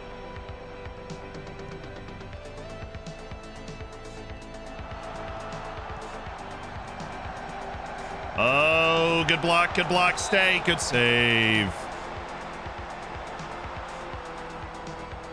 Oh, pause. Sorry, I just need to put do not disturb on my phone because it is, if I'm going to have it here with this frickin' qualifying game up, then I need it to not be buzzing while it's on the table. Sorry. Ghana scored. You imagine a World Cup without Nigeria? Ghana's kind of been in the mud recently. They're not as good as they've normally been, but Nigeria is just the most consistently good African nation, in my opinion. That would be crazy if Nigeria wasn't a World Cup. I just assumed that Ghana was, you know, tough draw. They're going to end up going out. And that was it. Oh, what a save! Look at this. Oh, outrageous from Elias Raffan Olofsson.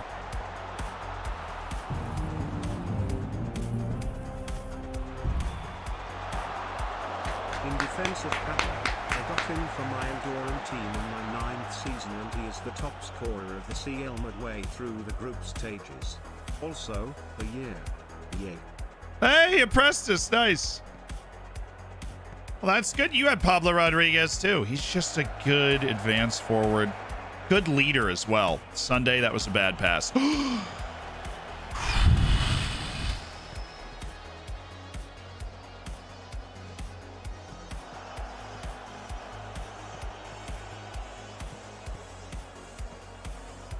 Nice, Vanderhorst. Yes, Sunday.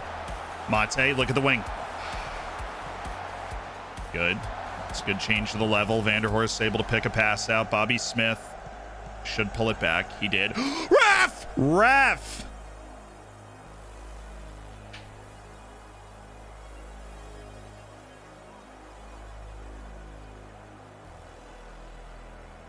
Thank you! Ref! Obviously, Pablo Rodriguez to double the advantage. Sunday Madu, I take back everything I said. Great work. Yes!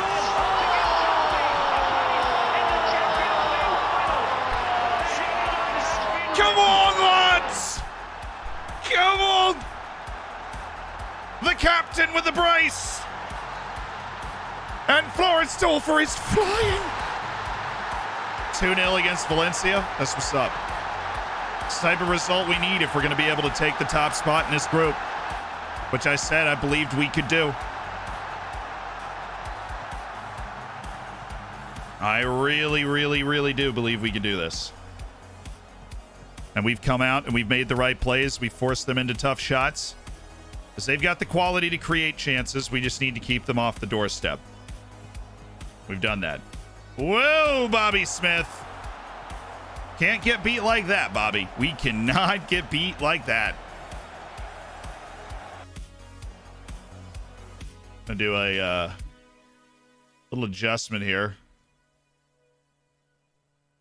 Yeah, you always have the dribble more on that right side there, Sestak, because you're just a great dribbler, but I want both of you guys to stay wider so we can clog up those channels.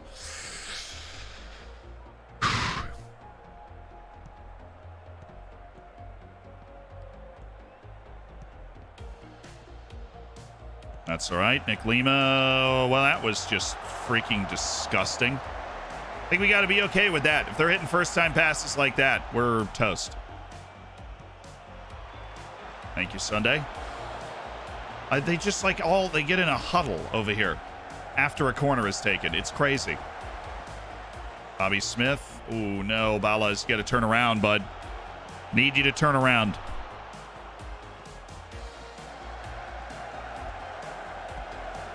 Oh, yeah. Oh, yeah. Send him. Run. You're faster than this guy. Go.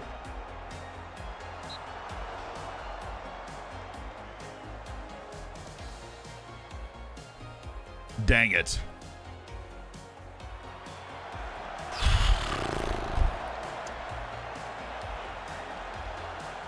Doing our absolute best out there. And that's pretty good. That's 2-0. That's pretty good. I'm pleased. You know, we're going to encourage. I don't want to put any pressure on because we're playing a team that is just considered miles ahead of us, even with our really nice increase in mentality to where we at least believe we should be a top half team in the league this year. And this is the first year we don't believe we should be fighting against relegation, even though we finished second 3 straight years. Sestak, what are we doing? Sestak. Wait, something is happening in this game. They call a penalty? There are a lot of angry Egyptians. The ref's getting laser pointed. Dude, people talk, like, people look at World Cup qualifying, right? And you just don't understand how hard it is to play on the road in World Cup qualifying.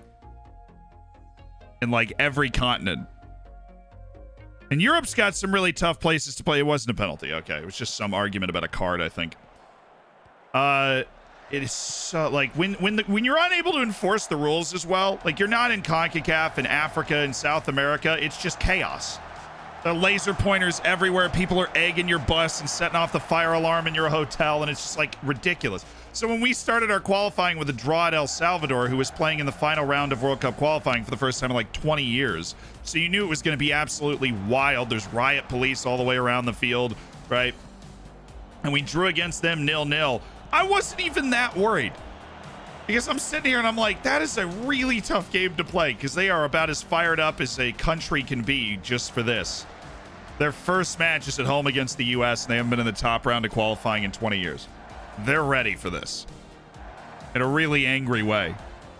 Oh, the Egyptian keeper was hitting the leg with a water bottle a few minutes ago. Yeah, stuff like that happens. No way he's on. How did he go for that? How did he go for that? You see that? Yeah, so, like, there are really tough places to play in Europe, too, and I'm not going to say that there aren't, but because Europe, by and large, is able to enforce the rules better than every other continent, you get a more even playing field when you're on the road. But in a lot of these continents, when you talk about World Cup qualifying, you're talking about just crazy stuff when you're on the road.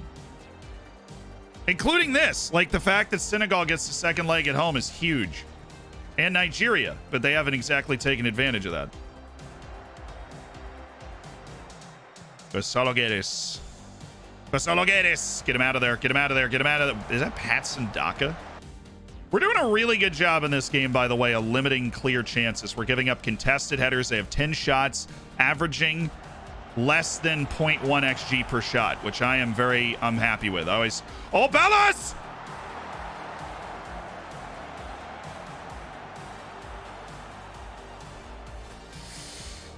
Oi, oi, oi, oi, oi.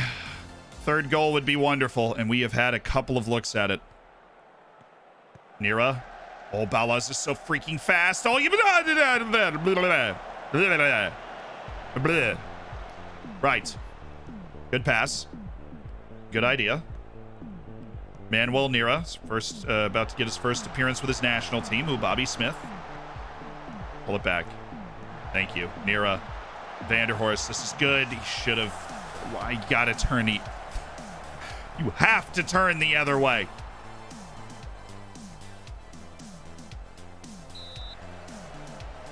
I'm taking him off. I just had a heart attack. I'm taking him off the field. I'm sorry. I just had a heart attack. He's coming off. I saw him on a yellow push somebody, and I'm like, nope. Absolutely not. Definitely not. We're not doing this. Not now. Please, God, not now. Well, the other thing is, in places like Asia, there are a couple of good teams, and then everybody else is kind of... Oh, thank you, Olafson. That was weird. There are a couple good teams, then everybody else is like, not really. In Africa, there are a lot of decent teams. A lot. Which is how you end up with Nigeria playing Ghana and Senegal playing Egypt, when both of those teams would waltz out of Asia.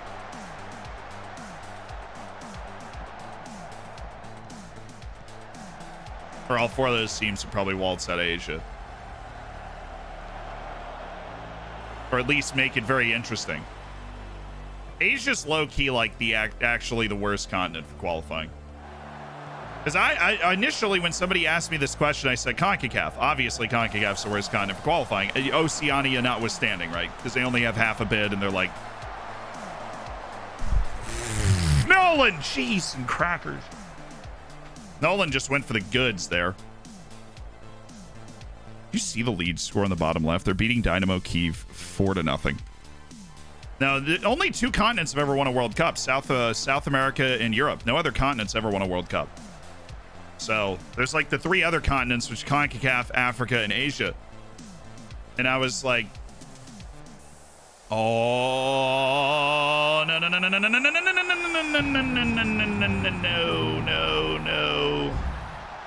I don't like this. 39. We missed our chances, and now we just got cooked. Well, I need to watch this play. All right, so they move the ball wide to Gaia, and then he slips a weak-footed ball on the nose to get it. I'm okay with that chance. I am okay with that chance. I mean, sue me, but that's a ridiculous finish, and I am okay with that chance. That's an absurd finish. It's an inch-perfect weak foot pass. Like, we were there. They were just better in that instance. Nice. Nolan, yes. Aroni, okay. Nolan. Oh my God, Nolan again. He's indomitable. Mira. Nolan. Maroni. A little more width on this, Maroni. You need to be a little further over there. Thank you. This is aesthetically pleasing, if nothing else. There you go, Gavrich, and keep going. We've got the triangle all the way to the back line. He's off, dude. I mean, fun passing, but didn't freaking do anything with it.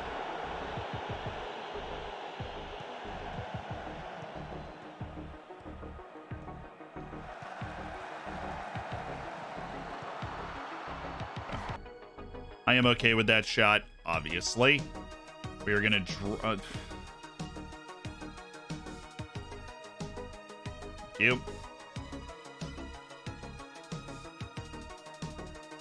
We are going to drop him. We're going to drop Bobby Smith. We're going to go into cautious. We're going to do this.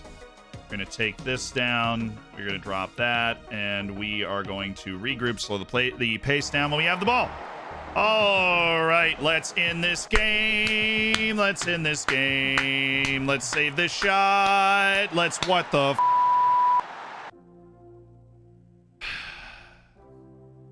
That is the two goals we've conceded in this game. I don't feel like we could have done too much about, to be honest with you.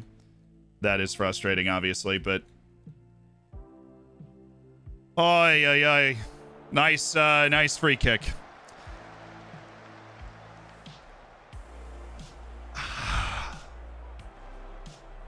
Wow. Okay, let's go get the winner. Let's go get the winner. Come on now. We should have an opening somewhere, which we will take advantage of. They're going for the win. They're definitely going to be going for the win. There's going to be a hole on the counter, or there. Oh, this highlight might have started in time. Yes, come on. All right, no, drive up the field and then pass it. Good. Drive, and then the cross is a tough sell.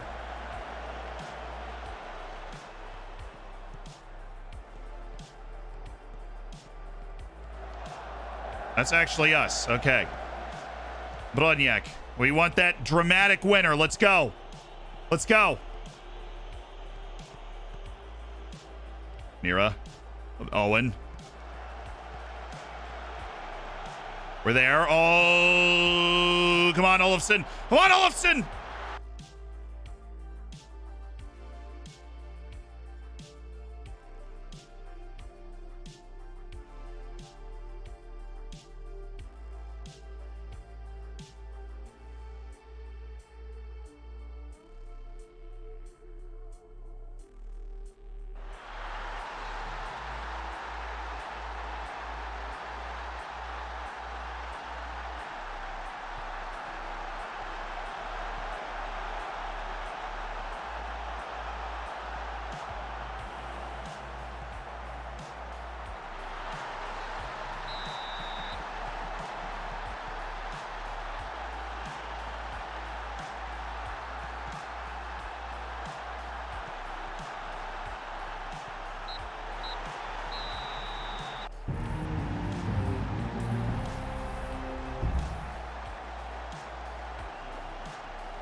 Cool.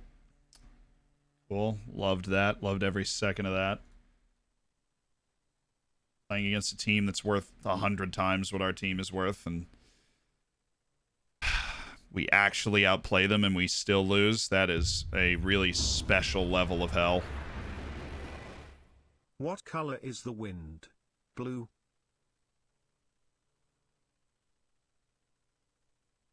That was good. That was an A-. Blue spelled B-L-E-W. It blew.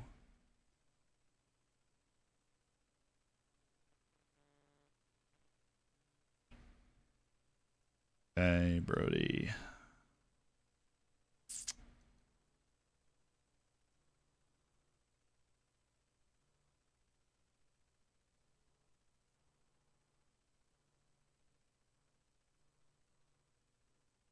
All right. Start Ulrich Bjornsson today. We're going to start Croston today. League match coming up. Very exciting. Cheery hi-fi music, please.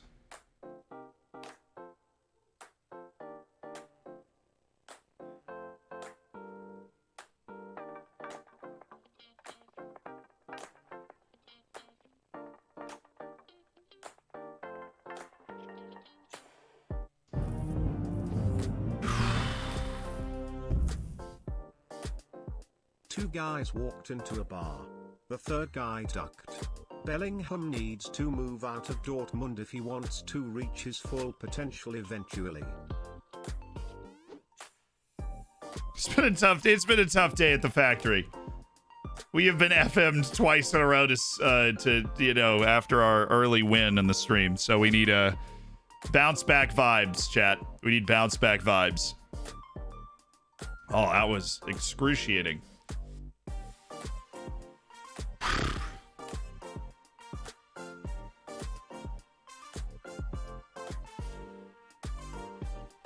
All right.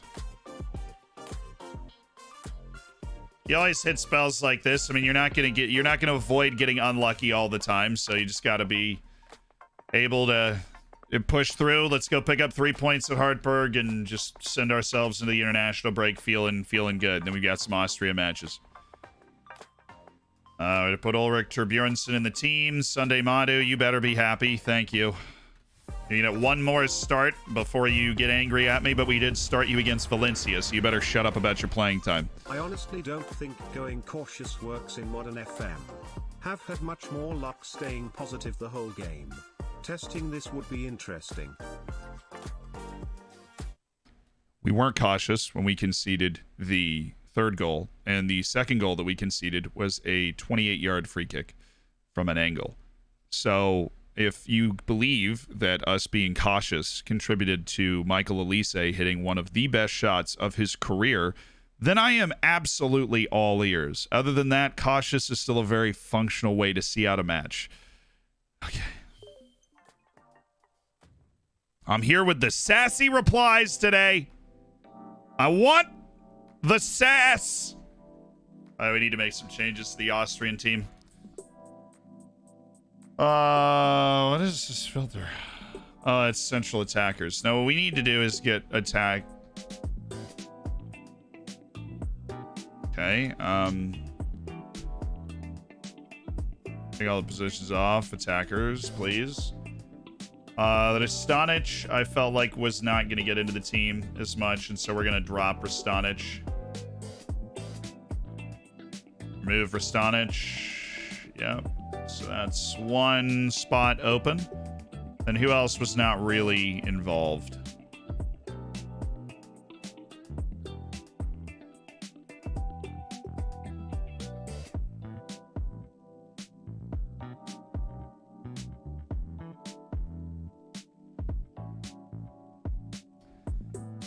Nico on somebody that I might actually call up sooner rather than later.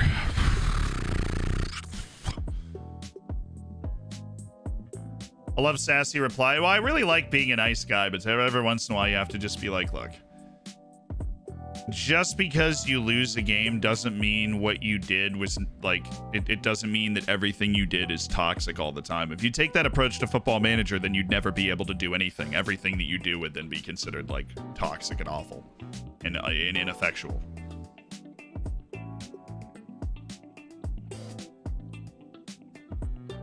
All right, so I've got this open spot. I want to spend it on a central midfielder.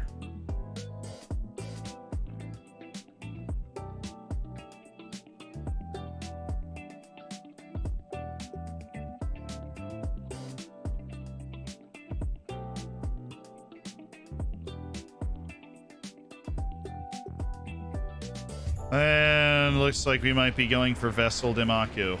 Hey, Vessel, you want up? 5 years now I've had a crippling SpongeBob addiction. They put me in the squid ward.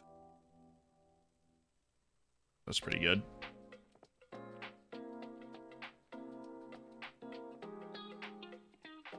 That's pretty good. You know? I'm going to bring in Stefan Leiner.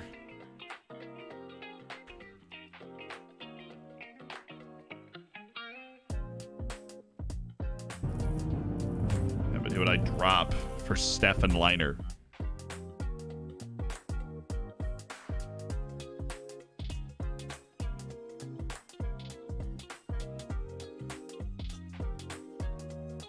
No, I don't want Stefan Leiner. I think we are good. I have the 2 right wing backs because I've got Valentino Lazaro. I've got the 2 left wing backs. Yeah, okay. That's my team. For Serbia at home and then Italy at home in the international window, that's my team. Selection announced. Yeah, we dropped Rastanic. Oh, Ilko got left out. Interesting. Hey, we got a nice international call-up, though. This is pretty sweet. Mate Balas and David Sestak are up for Slovakia. Bojan Brodnjak for Bosnia and Herzegovina. Turdin and Gavric for Slovenia. A lot of U21 reps as well. All right, I gotta go back over. My bad. Kim Seung-min. Let's go ahead and finish that, shall we? Senegalese are just vibing in the stands right now. Gotta respect it. Senegal's only been to a couple World Cups ever, which is crazy to think about because you think of them as a good team now. They really have come onto the scene fairly recently. Love countries like that. They've grown into being considered great. Reigning African champions should probably be at the World Cup too, which means Egypt's in a really tricky spot. Nigeria scored? Whoa!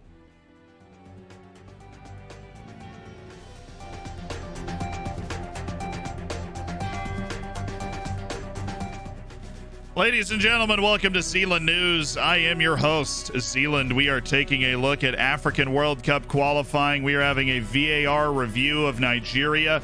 They went down on a Thomas Partey goal in the 11th minute, but Troost Ekong scored a penalty in the 22nd to equalize for Nigeria, which means that it is 1-1 on aggregate with a goal under review in the 34th minute. It was Victor Osimhen. All we have is he beat the goalkeeper right now, but he has put Nigeria into the lead. I need to Google right now, are away goals in Africa qualifying? I need to know that. Are there away goals? What happens if teams are tied on aggregate? The playoff second legs, March 29th. We'll join them. Sorry, I'll move this over a little bit for you. This is what I'm reading. It's very light reading. Okay, our away goals. Despite the away goals tiebreakers being abolished by a European body, UEFA, the rule is still in effect for World Cup qualifying, including any two-leg playoffs held around the world. What this means is that if Ghana scores another goal, it's 2-2, and the away goals will send Ghana to the World Cup. Wow. Okay. So away goals are in effect for this match, and the goal's been removed, which means that Ghana is still going to the World Cup if things stand. Nigeria needs to score another goal. The goal has been ruled out. As things stand between Senegal and Egypt, because it was 1-0 Egypt at home, that means we are still in line for extra time and potentially penalties for a spot at the World Cup in Qatar as we inch towards halftime. We will keep you updated on all the drama. The goal offside for Nigeria. Ghana is still looking good for a World Cup spot at the moment. Egypt's been forced into an early substitution, but Mo Salah and Mohamed El Neni and all those fun guys are still on the field. Why could I not think of his name? Anyways, back to your regularly scheduled programming. Thanks for tuning in to Zealand News. I'm your host, Zealand.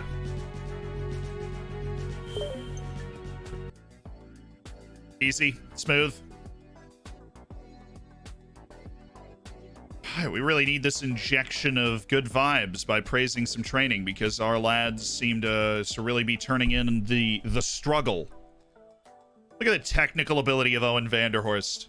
We're working on agility and balance with him right now because he needs something to help him create separation. He's such an unathletic individual overall.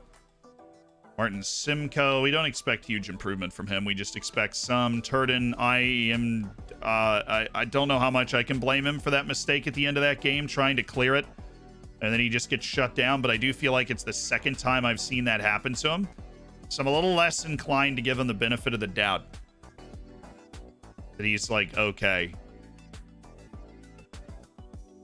Everybody over a 7.75 deserving of the praise. Danny Ding hanging out, and it was just the two trialists.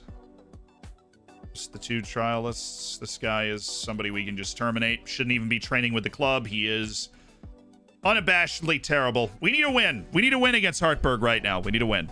Hello, Twitch. What's up, Slar? How you doing? Egypt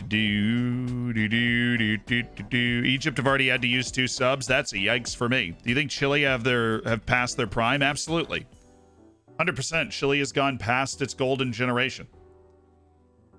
And they're going to have to find a new one led by Ben Brighton Diaz in order to get themselves back into a World Cup, because even though they're going into the final match day of South American qualifying with a chance, it's not a good one. And they're likely going to miss out on the World Cup.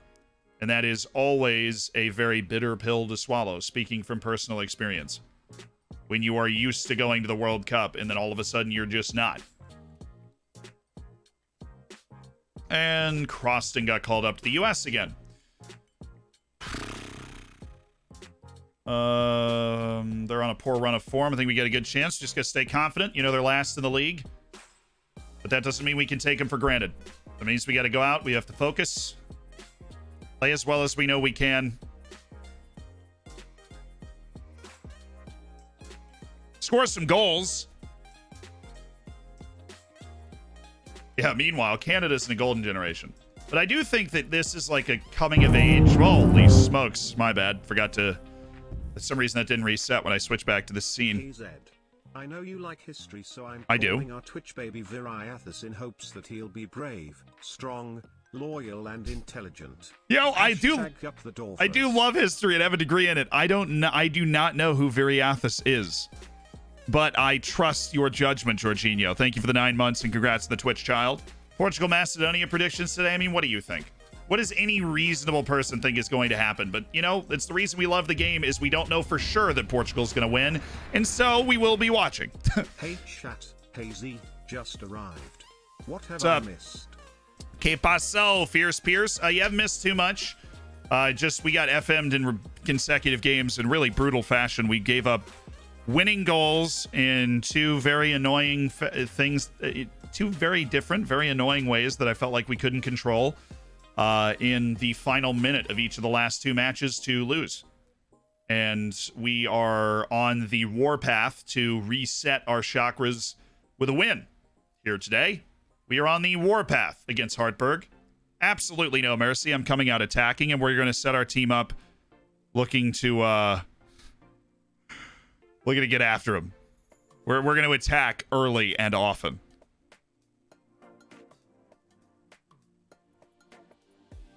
North Macedonia is going to grab the 91st minute winner. Are you selling Croston? No, we're looking to re-sign him at some point. But he has gone through a couple of different transfer windows now, still waiting to be sold, and he's happy with our efforts to attempt to sell him. And yet is displeased. Brodniak's got international duty, so we'll give him a break. And Nira also has international duty, but Miguel Rodriguez and Paul Rusu with Mate Balas off the bench. Sestak's going to get dropped for Manuel Nira, and we're going to go double box to box here. Actually, we'll just switch this. Keep the Carl Arrow on this side. Let Nick Lima go forward. Let Simcoe go forward. Get into attacking positions. Moroni and Torbjornsson. Not the center back pairing that I was dreaming of, but honestly thought we'd be a little more fit for this match than we are. We do have Nira, and we do have Yulko, and we do have Brody. And so we, you know, we have the rotational team to be able to take this home. Are they cutting in? Yes, and yes, they are cutting in. So this is very much a narrow team without a lot of ability to cross. Yeah, okay. So we're just going to go ahead and play narrow and just let them do their thing because everybody is looking to cut in. And they need to cut in, and that's just how their game's going to work. So, good for them. And we need to close this guy down because he is an outrageously good passer. James Day. Interesting. Don't have Gavrich in the team, so we do need a little switcheroo. We have the second best corner taker on the team, though, Manuel Nira.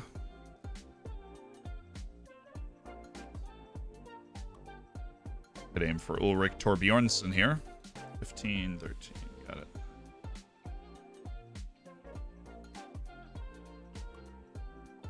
Cool. Defense. Just need the short. Send out the call for the short dudes. Short dudes united.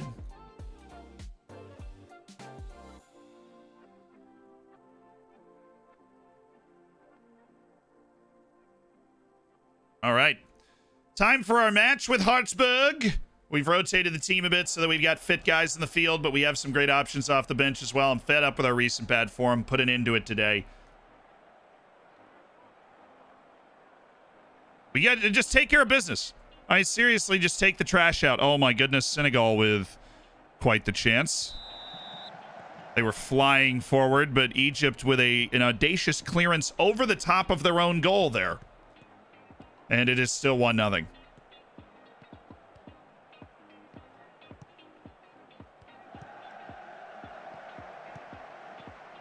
I have no idea how you have the... Oh, my goodness me. Okay. Sort it out. No idea how you have the guts to clear it over your own goal in the second leg of a World Cup qualifier. Wow, we are down 3 shots to none to Hartberg to start this game. That does not make me feel good. We might have gotten our team talk wrong today, putting pressure on this team because we still, as a team, seem to believe that we are simply not that good.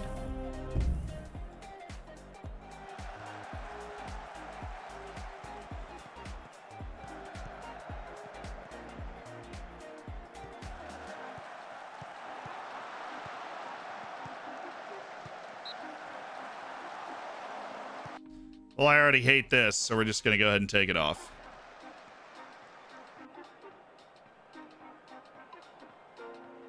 Already hate the narrow.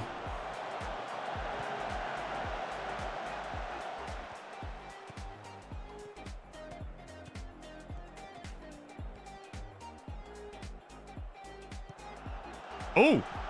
Sunday?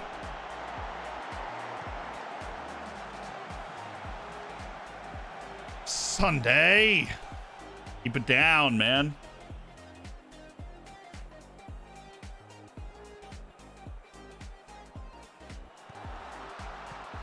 You've got to win a header at some point. Thank you very much.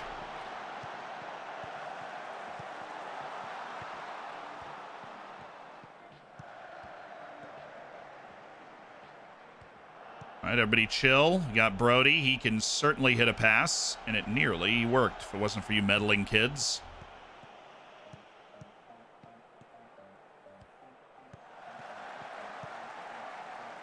Shift, good. Oh, Mike, you didn't pick him up.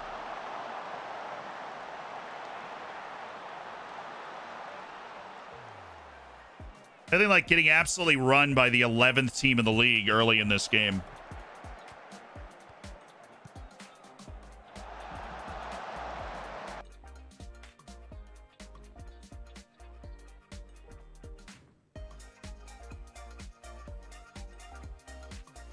All right, we need to readjust our player instructions. Fodlinger's the run every time. We need to close down the left back so that he can't keep just pumping these through balls to him.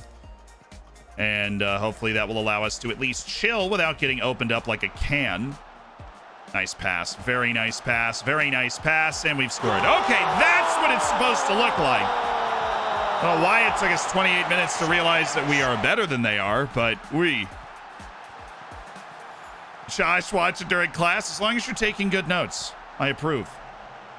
There you go. Pass. Rusu. Good finish. Very good finish, actually. Julian Brandt! Yeah! Thank heavens. Okay, can we settle down from that point, please? Good save. Really intensely good shot. Oh, nice pass. Brewster's got a chance to attack somebody, and that's the worst case scenario there, and I'll take it. If I was their manager, I'd be furious because they are very unlucky to be losing this. We were just very precise in our only chance so far. We seem to be coming into it. Simcoe, just head towards the end line. Oh, no.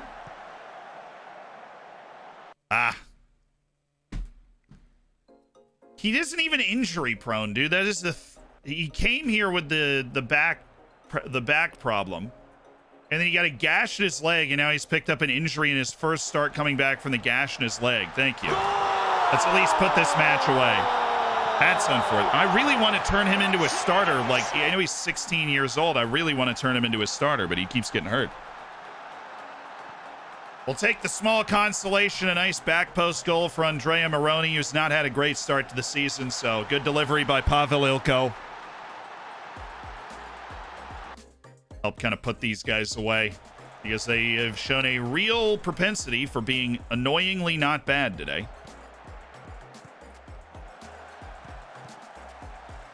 That's us. That's us. Thank you. Nira, you have 15 passing. Technically, your passing ability, superb. Got to be able to hit that. Oh, Sunday. Nice touch. That really wasn't bad. Good touch. Good shot.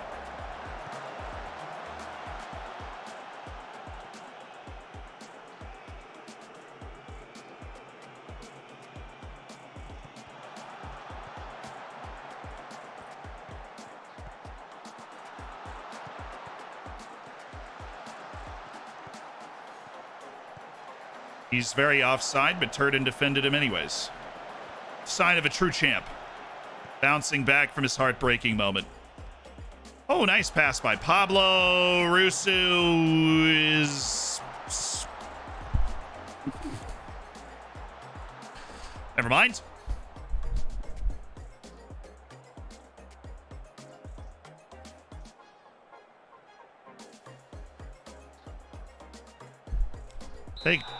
Take this up to another gear to take charge of the match. Huzzah.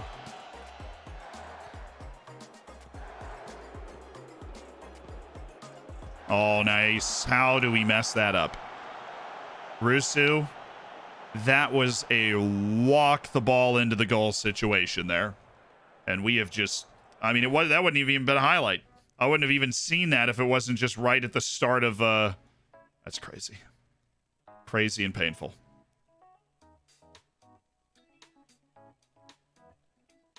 Swap some guys around. Brody, you are now taking the advanced spot. Eelko's sliding into the deep spot. Nolan's sliding into the midfield. Help kind of see this match out. We've stifled them ever since we started to score. Just, at least we got better over the course of the match. Shameful start.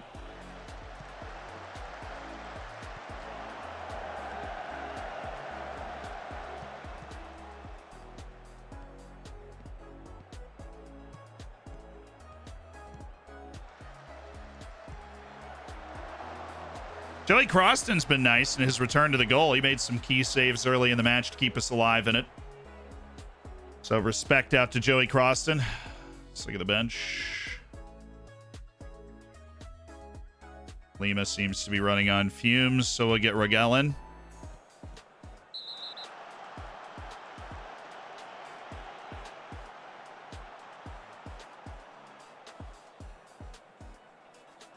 I just want to make sure he wasn't going to get a red, and then we'll bring Rogel in. So we still get that in for this dead ball. Thank you.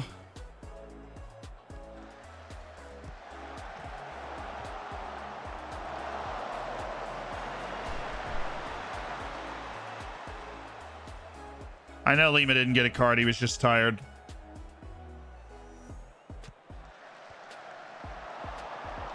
Little porous on set pieces late. Nothing to, just want to keep the nerves jangling, really.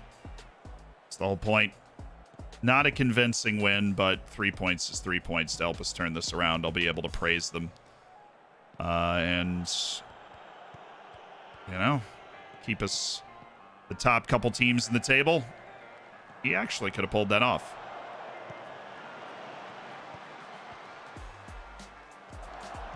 Oh, why don't we just keep heading it back and forth until somebody's open? There's a pass and a half. Well, this has got to be... Never mind. Never mind. Forget about it. I never said anything. Forget about it.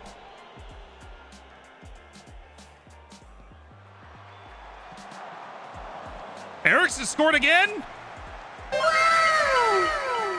Great for Christian.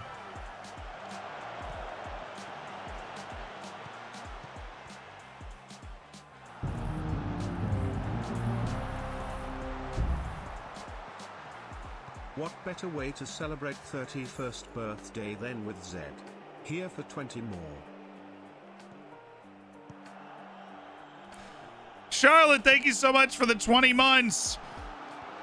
And happy birthday, dear Charlotte.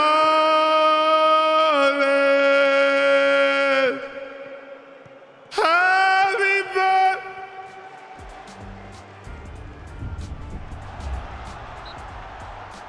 Tubes, thanks to the 10 gifted. Appreciate you making 10 people's days, stepping out, throwing down those gifted subs. This has been far too up and down for a match against the 11th team in the league, but we are going to win it 3-0. Thank you, Paul Russo.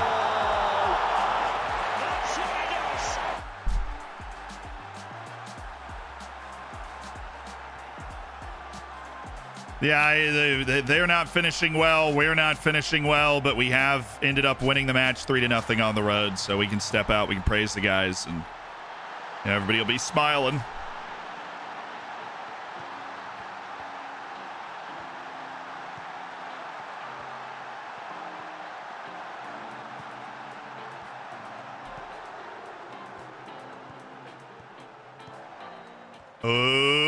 Oh, dang it.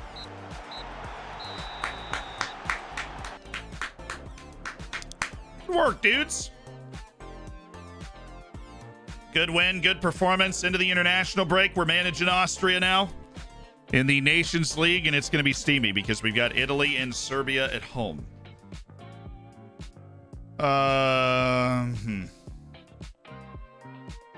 Yeah, hey, Andrea Moroni found the back of the net. Good for him. You know what I'm saying? And there we are. When did Reindorf Altosh become Jesus Christ on roller skates, okay? Team's only been in the top flight for 2 years. They need to just chill out for a second, okay? Like, we're going to catch you eventually, but...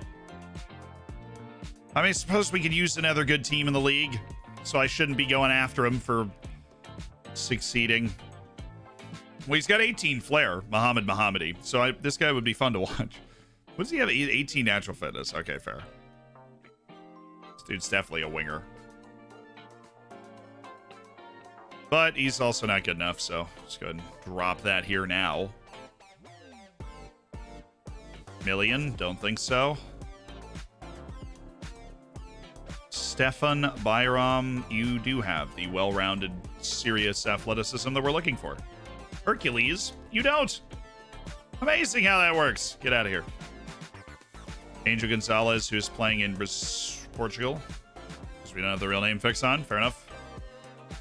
Gonna do that as well here soon. This guy is definitely good, though. Whoa, Fierce Pierce!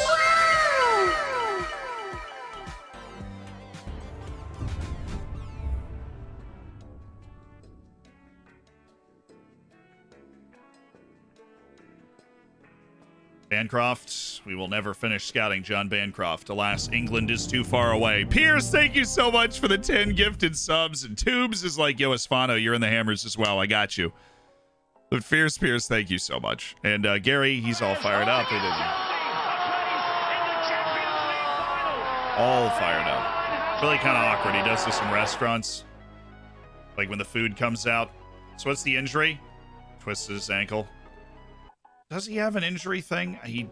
No, he doesn't. This is just very unfortunate for Ulrich. He went out and twisted his ankle, but eventually his career is going to get going and he's going to be great. So we await that magical day. Mark Romer's been offered a new contract. Okay. I didn't exactly have the hots for Romer.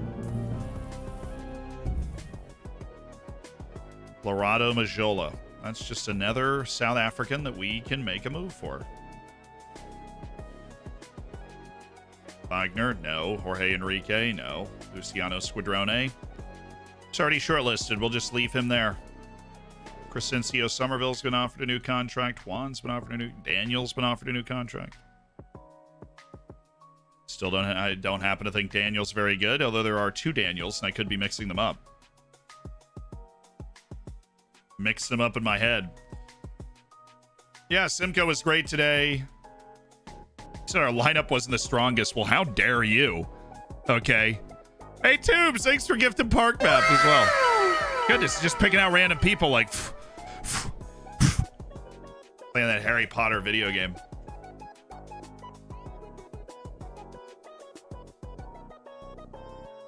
Cool. We are in third with a match in hand on Reindorf-Altosh. I suppose it's a nice thing that when I think we're just not really playing well right now, we're still doing well enough to be in that spot in hot pursuit. And Echo Ochoa does not look very good, to be honest with you. Cool, our first Austria match is Serbia. We can win that one.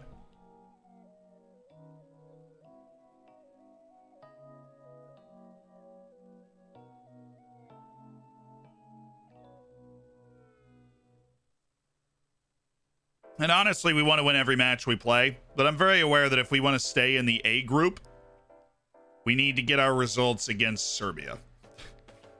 If we want to stay in the A group, Serbia is the team we need to get like 4 to 6 points against.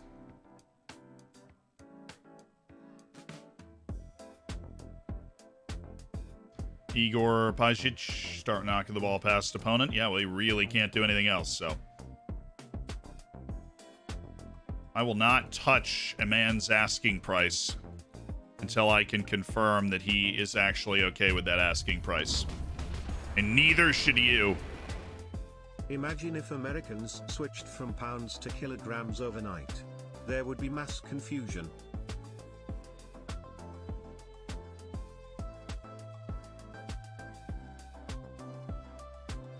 Get it? Mass confusion. Confusion about mass.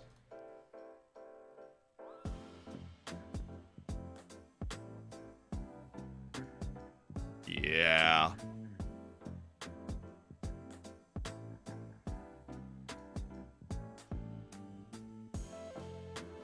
Yeah. I'm gonna go B+. I kind of liked it too. I thought it was a pretty solid joke. Baroni, in spite of the fact that I seem to be blaming him in my mind for bad results, is actually getting credit with some pretty good ratings. So maybe I'm being a little unduly harsh. Let's hit some Zealand news.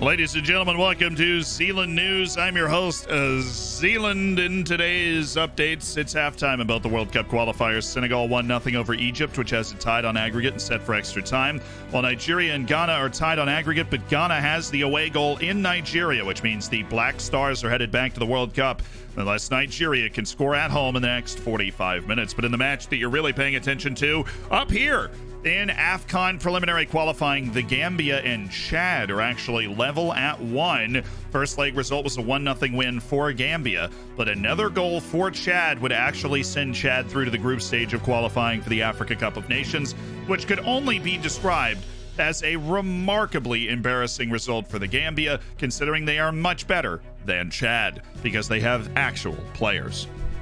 In case you didn't know. Righto.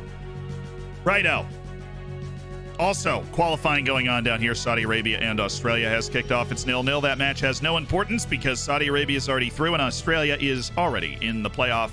No matter what happens, they'll be taking on the United Arab Emirates, who clinched their spot with a miraculous win against South Korea earlier today. For a perspective on how exactly miraculous that was, well, this is how many games the United Arab Emirates won. It won 3 games in 10. Those wins were against Syria, Lebanon, and South Korea. You gotta love World Cup qualifying. We'll be back for more updates after this.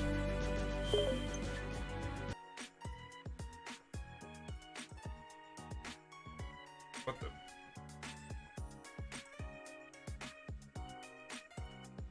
the? Lightning quick scene change there. Totally know how to take off a tie. Did I hit my camera? I feel like I did. I feel like I'm like way over now. There we go. Totally just elbowed my camera. I don't think it'll ever forgive me. You know, it's crazy. It's crazy stuff. So Nathan Redmond's actually available, and I don't think that I want him, but we'll see. If we can get him into contract and he doesn't actually want that much money, somebody like that is worth it. If nothing else, for street cred, because then people in England will be sitting there like, hey, where's Nathan Redmond? He plays for Floridsdorfer in Austria.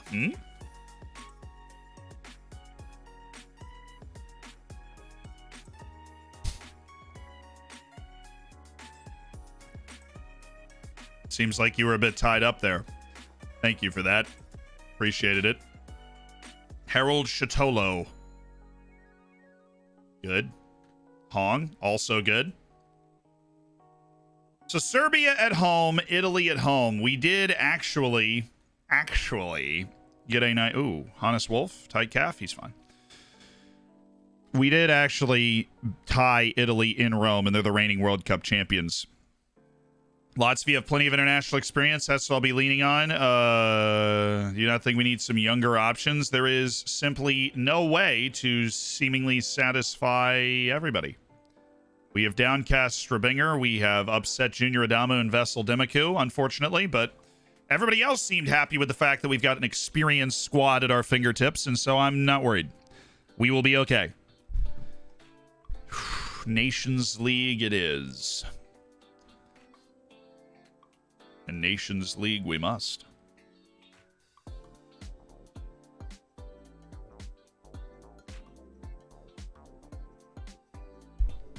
We've got 1 point, so we're already ahead of Serbia in the Nations League. A win against Serbia would all but guarantee that we are staying in Nations League A, which is a dream. Oh, mercy. I really need to remember that it's not automatically doing that when we transition now. My apologies. Go Ghana. Smile. Go Ghana, says Gamma Ray. Well, congratulations to your Black Stars then, because they are 45 minutes away, as you know, from that World Cup berth. Nice. Miran Badshim is as legit as we hoped. The 18-year-old's got outstanding potential, even though I don't see it right now. If we work on some defensive positioning, we're looking at somebody, I mean, you could never trust him as a center back with 6 jumping reach, though, but you're looking at a screening midfielder of very high quality. He's either-footed, very intelligent, gets into good spots already, just needs to, the agility, the acceleration, you know, he's a low-level athlete, but that's a lot of potential. That is over 9,000, for sure.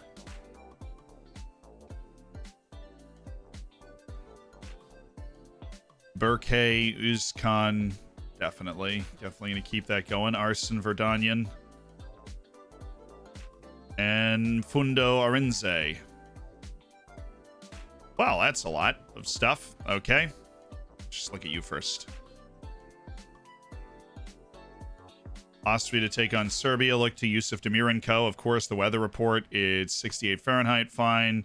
Gruel expects a close game. I don't. At the group stage, reach the halfway point. Are you viewing this as an opportunity to position your team well? I want to do as well as possible. See where that takes us. You announced a very experienced team, one with an average age of 28. Yeah, I just would not have picked the team unless I knew them were, they knew they were capable of taking on any side in the world. Your decision to omit Filip Rastanic as the team puzzled. Does the player have any future? Yeah, if he impresses, of course. I'm not going to discredit any player from playing for this team. I just noticed that I was never going to use Rastanic in any situation over the last time. So, when is the final U.S. game? It is tomorrow.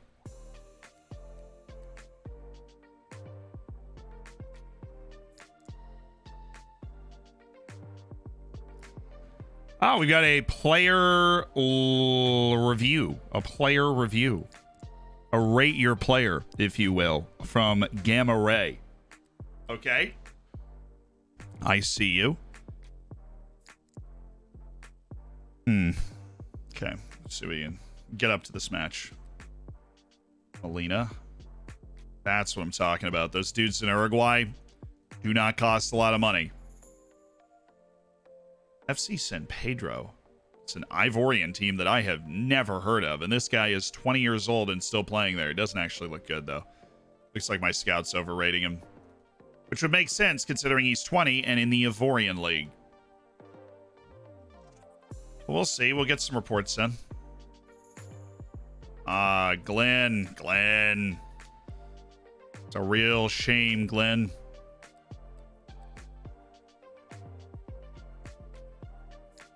So he actually is a pretty toolsy 2-star player. I'll just keep an eye on him. We'll keep an eye on him. I'm not ready to give up on him yet because I think he's got a lot of ability for an 18-year-old. This guy plays for Impoli and he does not want to move. Whatever. I can't skip highlights in your skin anymore. Do you know why? No. I do not. Just make sure you have the latest version, Georgia. If you hop in where you got the skin before, there should be the latest version and download it. That is usually the best bet to fix any bugs that might have popped up. Oi! Senegal under some pressure now. High amount of extra training he's been asked to do. You're literally the worst. I've never seen you not be angry about something. So he made his debut. Yep. Good fun for the new Peruvian superstar Manuel Neira. Nico Sapainen, Nick P. Maurice Frank. Just an interestingly non-technical player.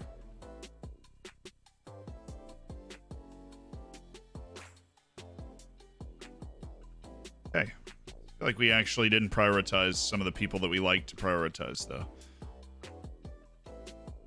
Like our latest in the long line of talented Slovenians. Did we prioritize him?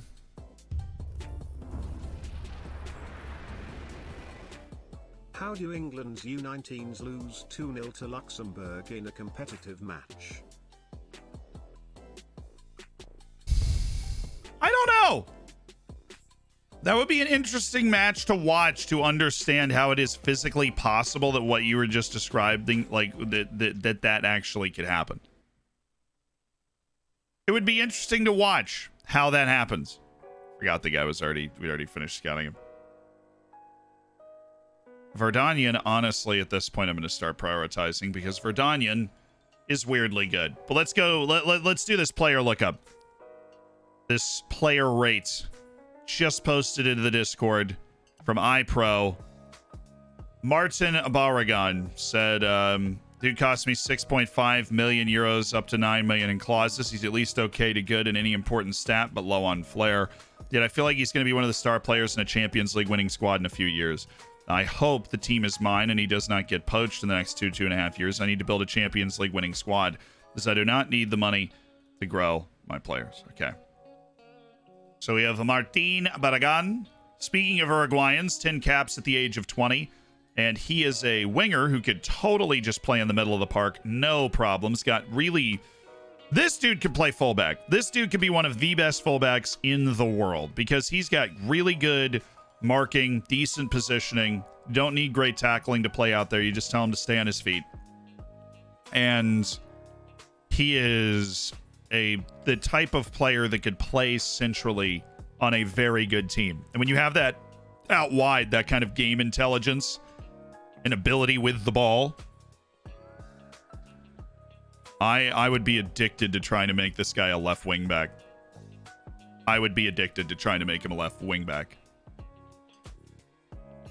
I'm actually going to go an 8.5. It is rare to find a wing type player. Especially this guy's going to be able to hit some more improvement. It is rare to find a wing type player that is able to mark as well as this guy can. He's got the long shots. He's got an incredible winger trinity, right? The first touch dribbling and the crossing is a real problem. The pace is good. The agility helps him get there. The stamina, the work rate, the teamwork. He's a great team player. He can pick the ball up. He can carry it down. He's a problem. This guy is simply a problem. Can play anywhere you want. He can play in the middle. He can play an attacking left wing position. He can play an attacking right wing position. He could totally play center forward if you wanted him to. He can play left wing back. This guy is incredibly versatile. And he can play in all those spots. Whatever you need, this guy's got it. And that's why I'm going to give him an 8.5. That, and he's professional. Long-range passes, dictates tempo, comes deep to get the ball, make this guy one of the heartbeats of any team that he is in. He demands the ball. He gets the ball. Helps set the team up for success. That's, I mean, very good player. All right. Are you ready for some Austria action? Because I am. Let's get our Austria team set up against Serbia. Our first two matches in the Nations League were solid. A loss at home against England, a draw away to Italy. And we are set up where if we beat Serbia, we have 4 points, they have none. We're right there. And honestly, if Italy and England draw, that kind of actually keeps us alive to make it out of our Nations League group if we pick up a win here. Like, if we win both these matches, we are actually right in it with with 2 matches to go, which would be just a fun spot to be in. Obviously, one game at a time here. I would like Hannes Wolf. Erkankara is not ready, which is the tragedy of all tragedies. So we're going to go with Sasha Kalajdzic. Do I want Sabitzer there? I do want Sabitzer there. And I want... We've yet to figure out how to get Yusuf Demir firing. But I feel like that might be how. Put Yusuf Demir there. Sabitzer, Sevald, Grilic. Friedel is off for Maxi Weber. Then we have Marisic and Offengruber, who are good. Except I do like Danzo. We started Kevin Danzo last time. And I think we need the physicality with the type of backline that we're going to be going up against. With the type of backline we're going to be playing against. Is Offengruber offering a little more there? Not necessarily. But he's the proper position and everything. Where's my attacking right wing? Valentino Lazaro. That's it, right? Yeah, Valentino Lazaro. I would like Valentino Lazaro.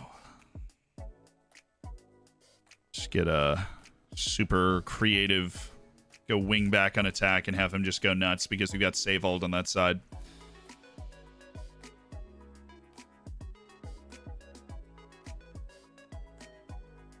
Really wish Erkankara could play in this game.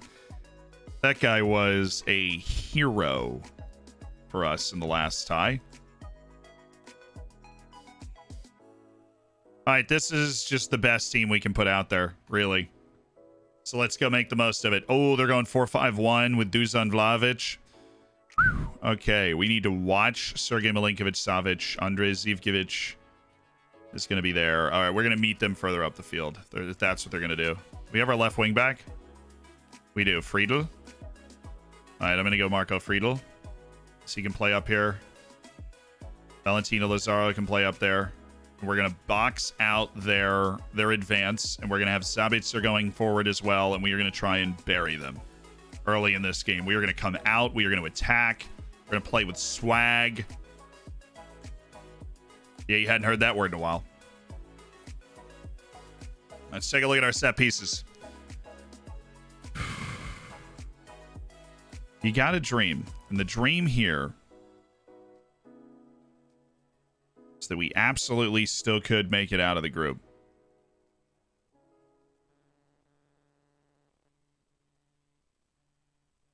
Why do we do that? Okay. So nice having just a larger team.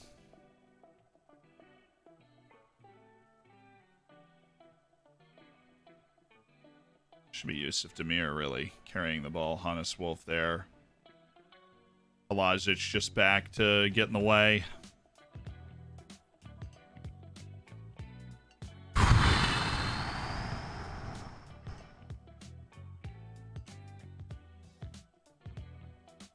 Flavich, please, it's too soon. That's true. After the streamer showdown, I'm not ready. I'm not ready. Stankovic, Donso, Marizic, Lazaro, Grilic, Friedel, Sevald, Sabitzer, Demir, Hannes Wolf, Sasha Kalajic. Do I want? We have other options, man. I might go Marco Gruel instead of Sasha Kalajic. I am going to go Marco Gruel. I'm going to give Marco Gruel a chance. I want the pace. Do I want the pace? How are their center backs? They slow?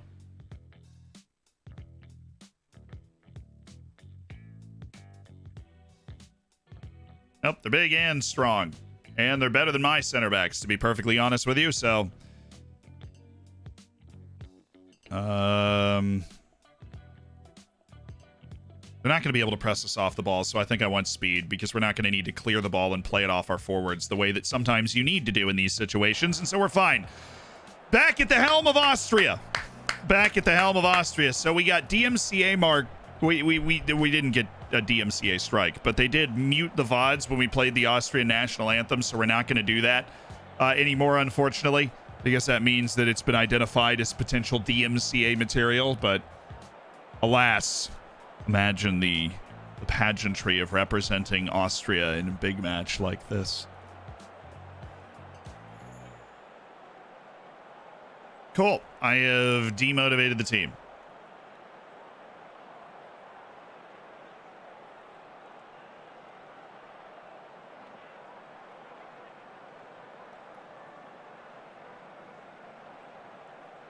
Fjord Oostenrijk.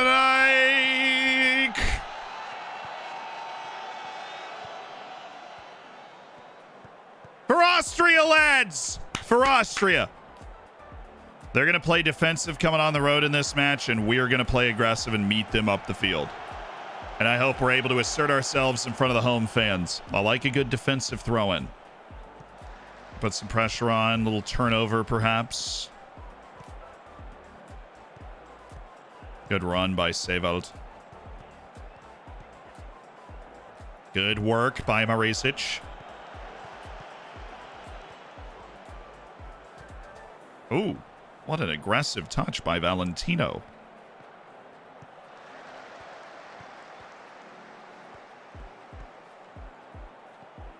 Keep it moving.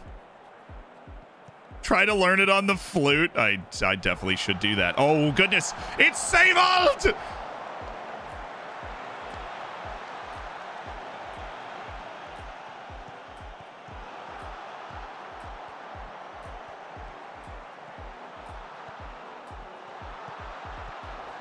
Was it just the vocals that got muted? I'll check. We might be able to listen to the Austrian national anthem if it's just the instrumentals. In which case, we can bring back the Austrian national anthem in the future to build us, build up that intense emotion of coaching a national team. Yeah, Stankovic! I need to rewatch that. How we've come undone so easily here.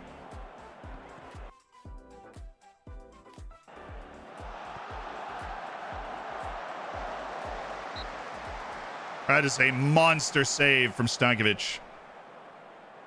And both of us have attacked the goal early. Okay.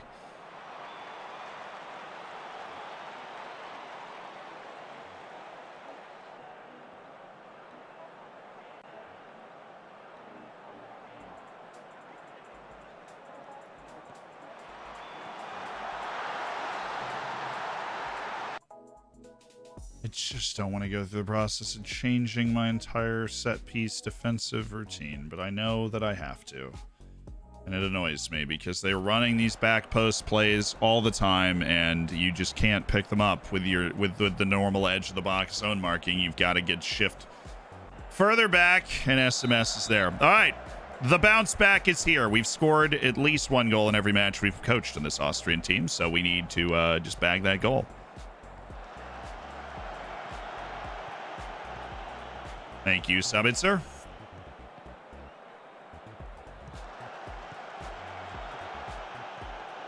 Passing his space on, right? Yeah. Why are we lofting it towards his forehead? So that is not going to work. These guys are too big and strong, but they ain't as quick. I mean, they almost are, but good off the ball on these guys. Okay. First time. Oh, he's going to run out of space after the first time.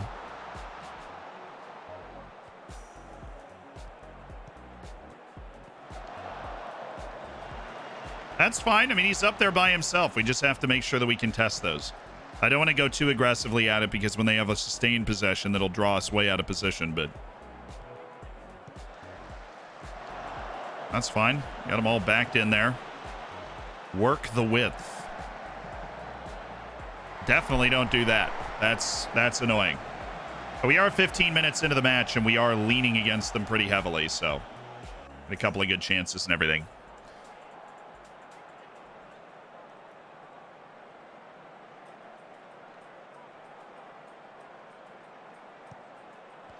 There you go. There you go.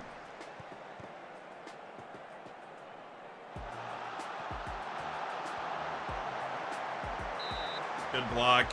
How is Danso is literally massive.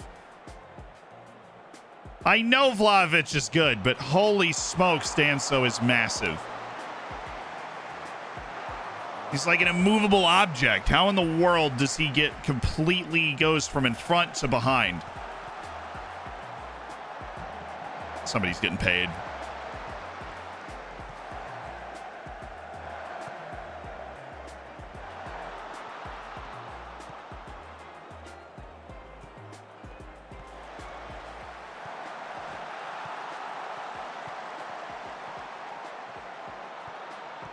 Good, good, good. Okay.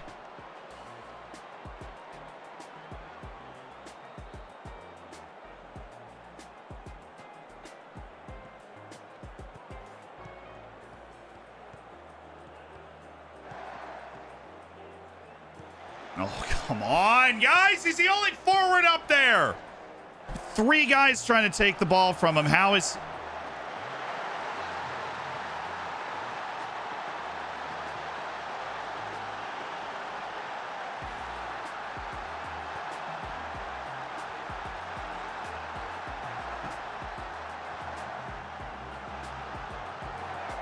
We're getting destroyed by one player.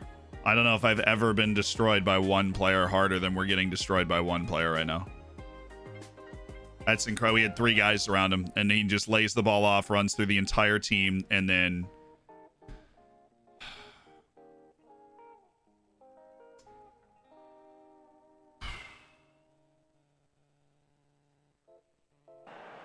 Oh, those are the changes we need.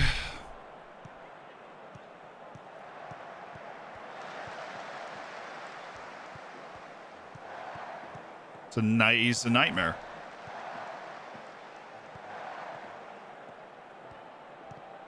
Good defense.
Well, we performed really well in our first 2 games with this team, but this is just, I mean, he's like God.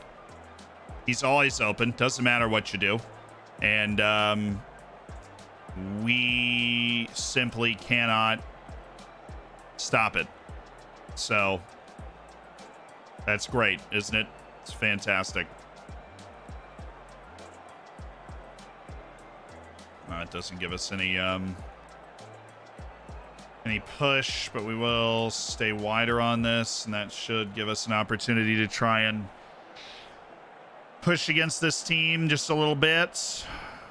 Who else is struggling? Hannes Wolf is struggling. So with Erkan Kara, please.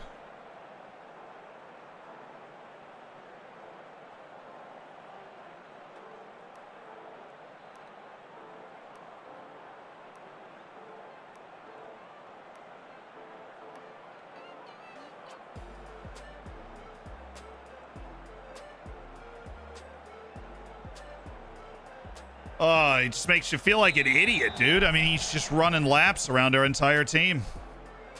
They just have to loft it into that spot. I mean, they're hitting some nice balls, obviously, but...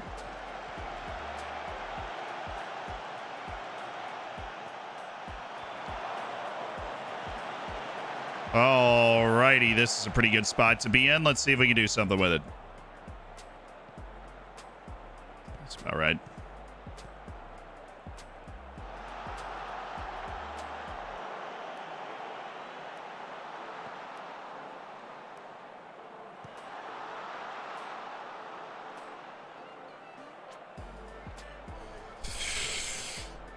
All right, need one. We need one to get this ball rolling because we were creating pretty well early. That is so bad from Valentino there. That was 30 yards away from being a viable. I'm shocked that didn't go in.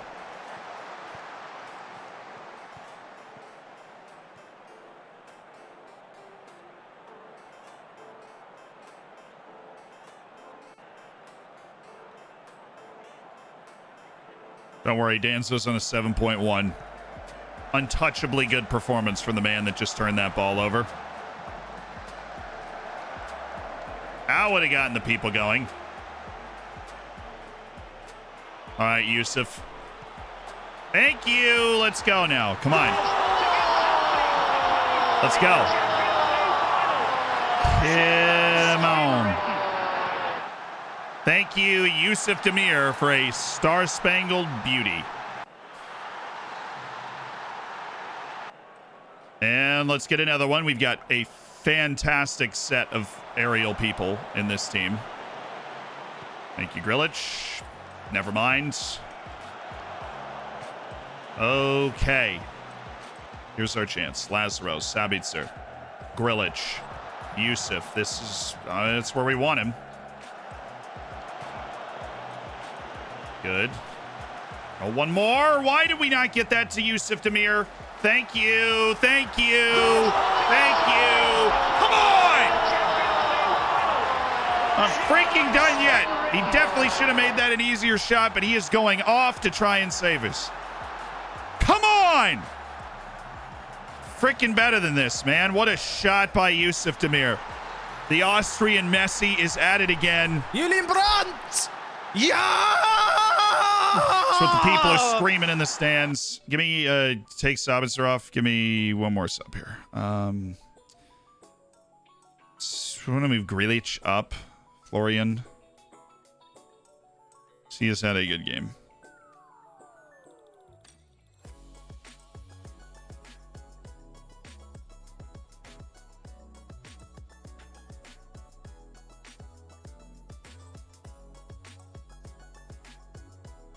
All right, we are going to bring in Baumgartner, and he is going to go forward, and that is what we need.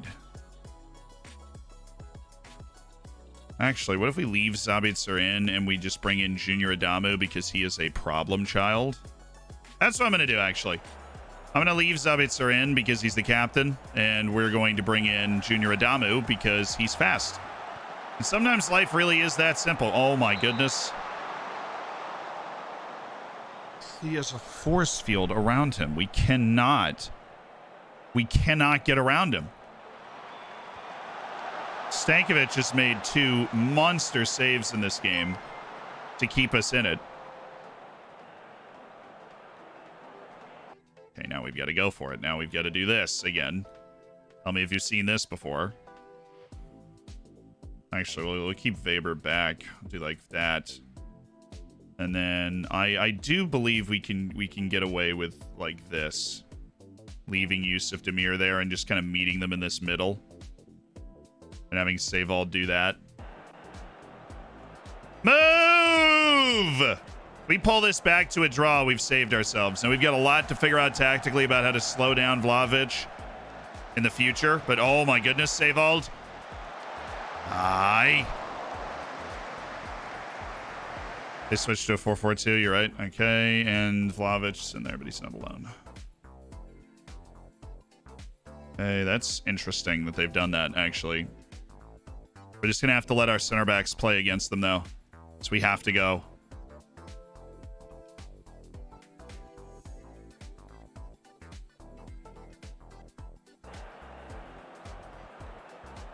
Come on. Okay, well, Vlahovic is exhausted, so let's go with this. Thank you. We need some highlights here. We need some highlights. I know Yusuf Demir scored 2 worldies, but I'd love to make this a little easier on us. Oh, yes! Yes! Almost 9 months of bacon. Keep up the great work, Zed.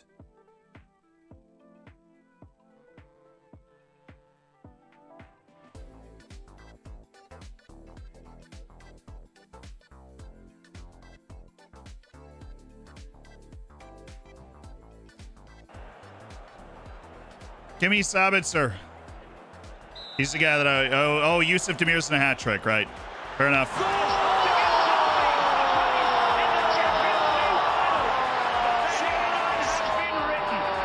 Yes! Oh, we needed that. Oh, we needed that. Yusuf Demir has arrived as Austria's hero. A second half hat trick at home. Forgot about the whole hat trick rule, and I hadn't unticked it. So Demir takes the penalty, puts it away. Hat trick hero.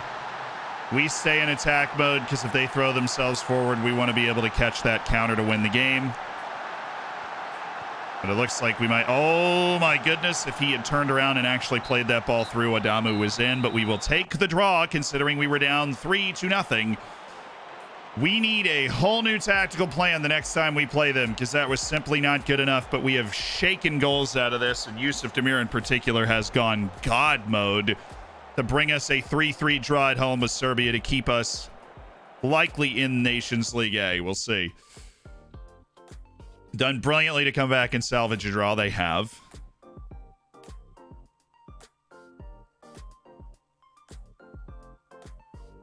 I don't have too many clear thoughts right now. Yeah, Demir is the savior of the side. Ay. What a comeback result. England beats Italy 4-0. Which means if we beat Italy, we're actually in second. But, I mean, Italy doesn't seem great right now, even though they won the World Cup in this game. Everyone enjoyed Demir's curling shot in the top corner. It was very top drawer. I mean, that was an outstanding goal. I wouldn't swap him for anyone at all. He is that good. Just how good was Vlahovic today? I wish he'd save that performance for next week. He was quite literally unstoppable. But now it's Italy at home, who we drew in Rome. This is going to be a tough task. Obviously, I think we might have come out a little too aggressive early in that game. We did not give Vlahovic enough credit for what he could do quite literally by himself at the top of that formation. So Sestak's now very regular for the Slovakian national team. Big 2-0 win for Slovakia over Ukraine in Nations League B. Surprised Marcus Alling's not made a move. Let me take a check at the World Cup nonsense. Take a look. It's still 1-1. Nigeria has not scored. Nigeria's got 20 minutes to save its World Cup hopes, or it's not going. And it will be Ghana. That is pretty wild. Ghana just absolutely squeaking its way towards the World Cup. Absurd. So either I want this guy or I don't. How much money does he want? Because he's 18 years old and he's completely free because he's in the United States. So he's going to want 60 to 70, probably. We'll up the payments as long as we can get this down to... I actually can't pay him that because he needs to get a work permit. So got to pay him $41,000, but Tim Blake is certainly worth paying for. He might end up being worth $1 million when we come down to it. So let's give him a contract and bring him in. Did you just FM? A little bit, yeah. We got really out-coached, outplayed. The 4-5-1 has given me some problems in this FM. It is not the first time that I feel like I've run into an absolute wall playing against a 4-5-1, because in the past, what I've done in the past is not working. And so we've got to reassess. We have to reassess what we should do going against a 4-5-1 with a star striker. Because that did not work. We gave up too many of those angled balls to unlock him in behind. Our back line, I don't think the offside trap works as well on the international level.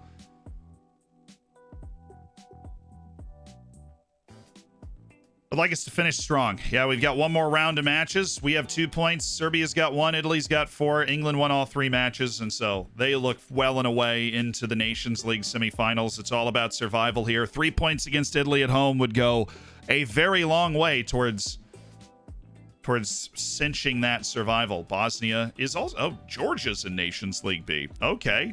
Who is in Nations League B? Just take a look. It's always the most interesting one to me. Kosovo's there. Ukraine's in the mud right now. Russia, Slovenia, Ireland, Albania is on the way. Albania's got that one really good player that's on Man United that's probably carrying.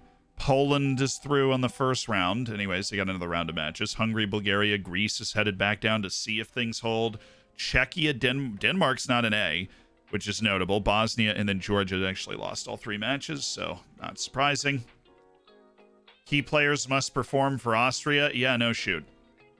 No fears for Sasha Kalajic. Well, we almost started you in the last match, bud, so...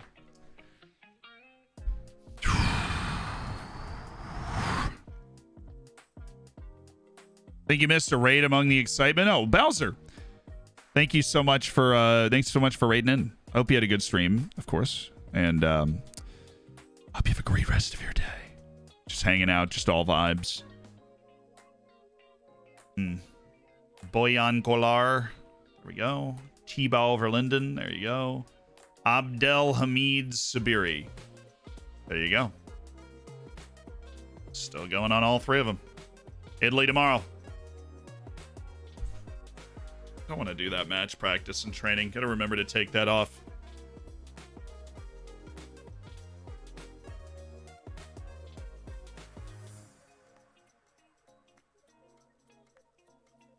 Senegal and Egypt still locked in a draw on aggregate. 1-0 to Senegal. And Egypt won 1-0 at home, so that means extra time might actually be on tap.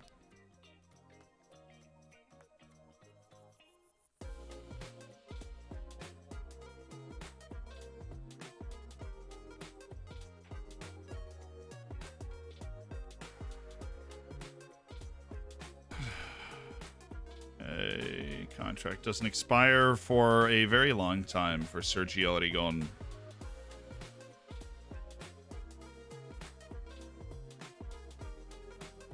I feel like I have a player that looks exactly like this on my team, and his name is Sunday Madu. So, Slovenia's win. Gavrich got to play. Friendly win for Joe Croston in the United States. Danny Ding got on the field for the Australian national team. So did Bobby Smith. They lost, but, at least they were there.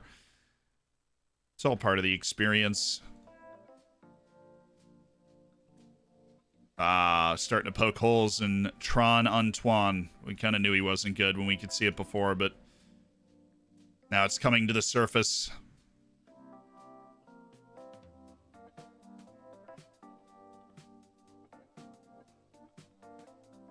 This guy's into contract target for sure.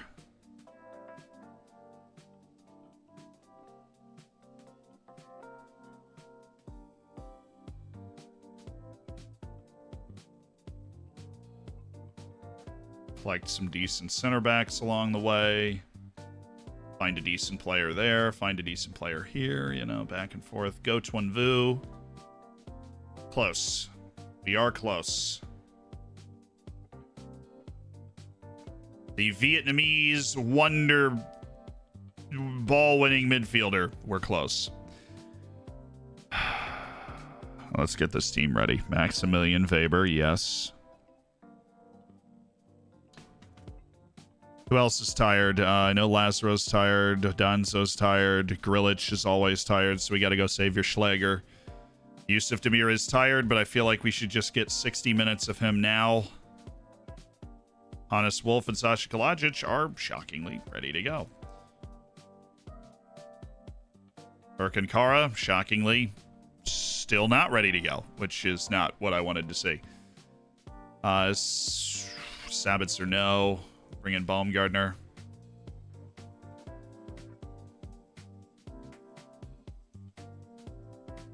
And Lazaro, we can bring off for Conrad Leimer.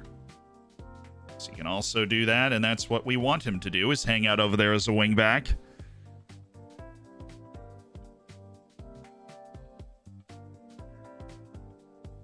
Danzo, Posh. Posh gave us a great game last time, though. I won't forget that. Friedel, terrifyingly bad game in his debut at left wing back. Yeah, I think Yusuf Demir is just going to have to fight through the pain here. Which means we are going to start Vessel Demaku as the Carolero, which I don't know who that makes the captain. Mehmet Xavier Schläger. Cool! Xavier Schläger's not happy. Can we have any other options? Sasha Kalajic. Maximilian Weber. There we go. I'm sure he'll be fine. Right. Don't think we should close down Donnarumma. What about you? Oh. Chiesa is going to stay wide. Pellegrini. Chiesa is outrageous. Hello. And then Ciro Immobile.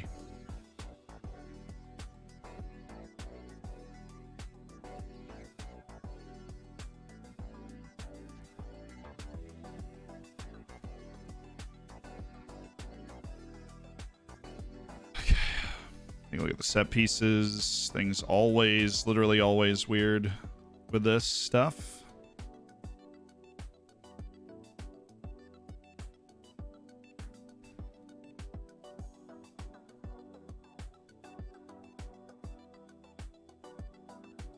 Okay, short guys to the posts. Be nice if there was just a button to do that. I know that would literally just be asking for something that is probably only an inconvenience to me. Like, hey, can we have a button that just moves short guys to the post? But if I was king of the world, I would do it.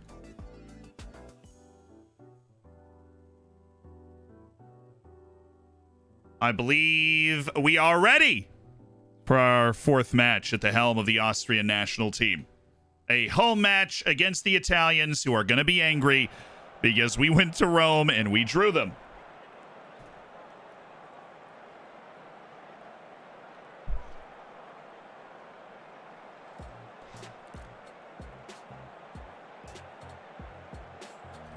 Okay. Go out there, play without any pressure on you. This is going to be depressing. They are not going to have any respect for me at all. But, yep, cool.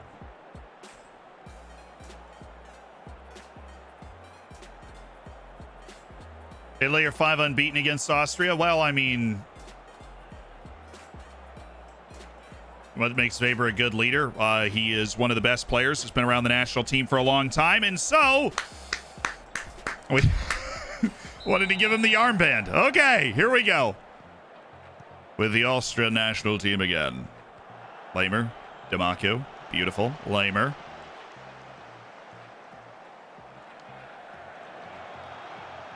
You are going to lose, Jesper. We'll see about that. We drew in Rome. Yusuf, oh, he's got Offengruber!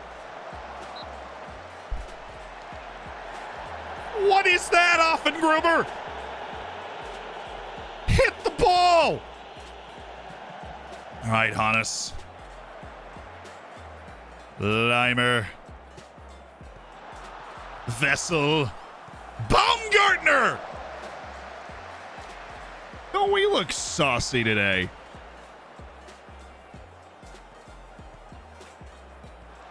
Oh, yeah, Weber. Oh, way to re-inject energy into the move with a pacey pass. Now slow down and bring it back. Don't try and cross into the two defenders that are right next to you. Oh, my goodness, Baumgartner. Schläger. Yusuf. Dimaku. Kalasic! Dude, we're on him again.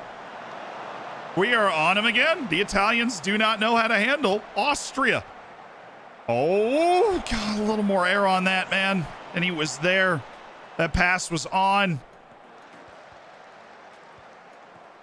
Okay.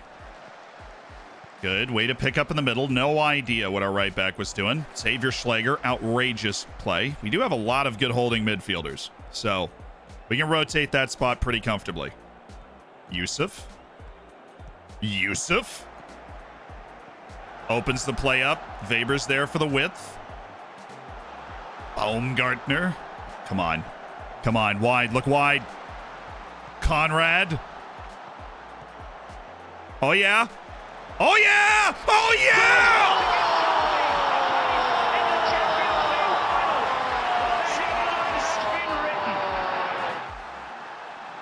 And it's Yusuf Demir again. From Conrad Leimer. Feel like I've got a grasp of who I can trust in this team. And his name is Yusuf Demir. Great run, great finish. And the lead against the Italians, which could go an incredibly long way to cinching us in Group A. What a start. Look at the stats. Take a picture of that. Take a picture of that. I mean, holy smokes, dude. 7 shots to nothing. 0.8 XG to nothing. 1 to nothing. To the Austrians, we are in... I don't know if Italy's tired or they're just incredibly demoralized because they lost to England 4-0 in their last match. We have them on the ropes. And my team is playing loose. These boys are playing for the Österreich. Oh, yeah, Hannes Wolf! And it's 2!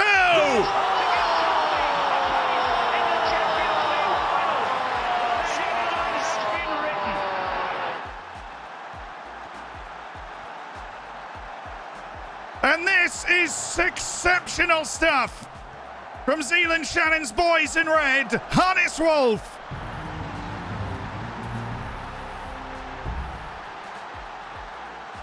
And Vienna can hardly believe its eyes. It's 2-0 against the reigning world champions.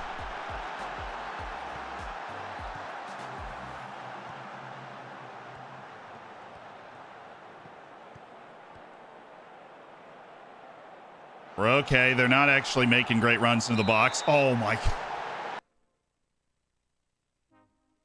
Oh, Baumgartner. And I don't even think this is a bad tackle. I'm kind of mad they called this a penalty because he cleaned this ball out, too.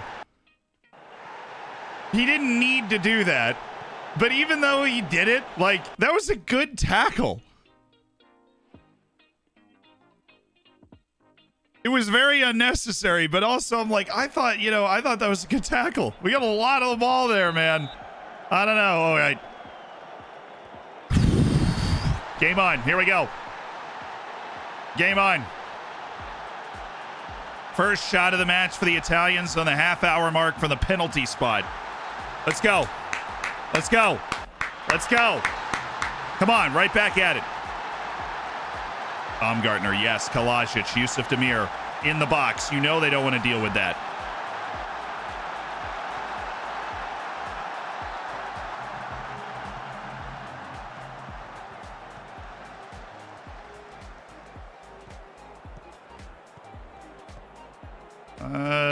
It's good work with the pressure here.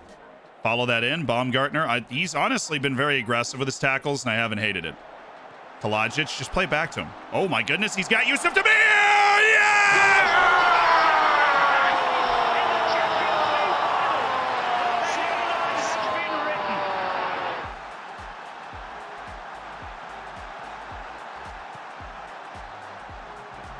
Yusuf Demir is simply unstoppable. He's got 5 goals in the international window, and Austria leads 3-1.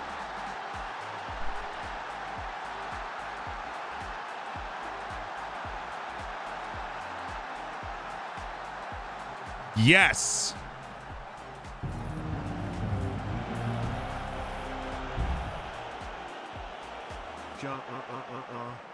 Oh my goodness, Hannes Wolf! Conrad Leimer's been exceptional at right back. I think he might get the starting job from Valentino Lazaro. He's been tremendous.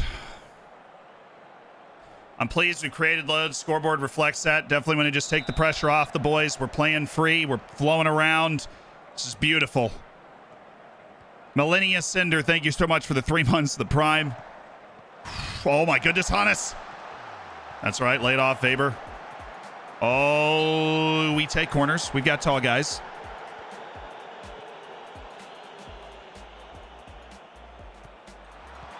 Why is he getting out of the way?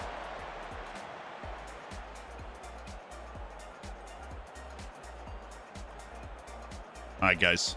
Play hard. Yes, yes! Yusuf Demir on the counterattack. 4 lovely months. Yusuf. He just wants to control the pace of the match. So that's what we're doing.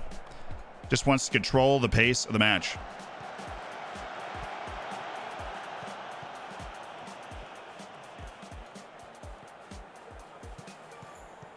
Ooh, no, it's open. Shiro's open here.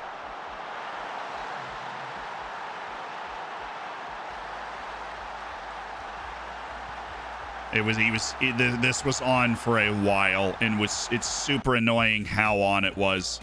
I don't know why Marizic is intent on not getting in line with the rest of the defense. He's intent on staying behind Ciro Immobile.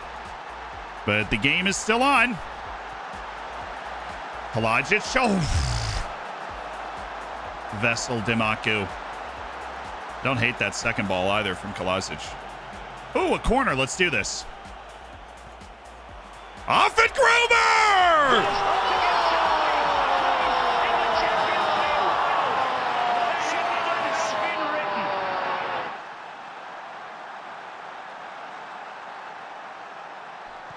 And it's off in Gruber for Austria, and it's 4-2.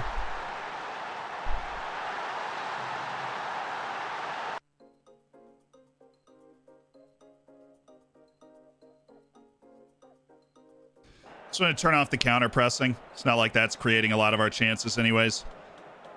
Yusuf Demir is going to get a little tired going back to club duty.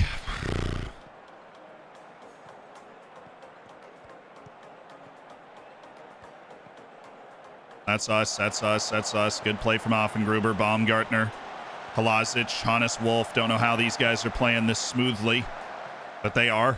Schlager. Oh, Yusuf Demir. Sasha Kalajic. He's pulling the strings now.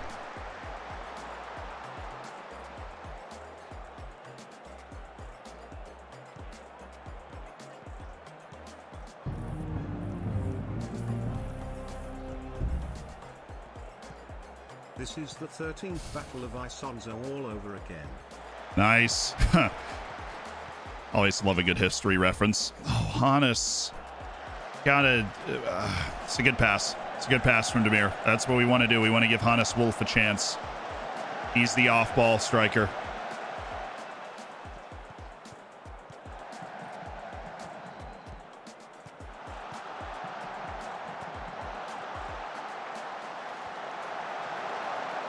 There you go. All right, we're going to change up the way we are arranged at the moment.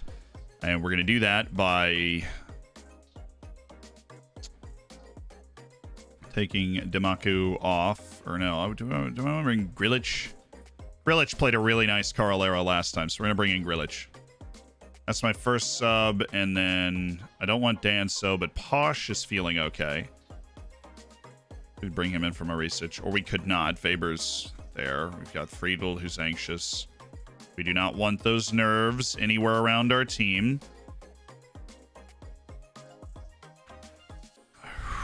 then we keep it. Then we keep it the way it is, right where we are right now. And I think that we change our line of engagement down 1. Bring our line of engagement down 2. And then we're going to switch to that. And then opposition close downs on Di Lorenzo and DeMarco, of course. Those guys are going to be ranging. All right.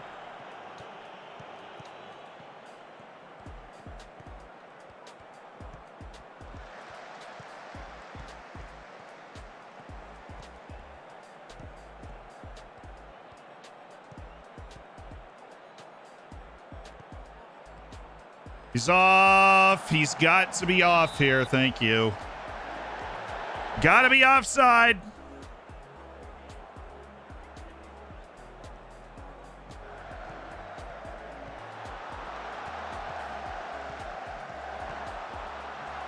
There you go, Grilich. There's Yusuf.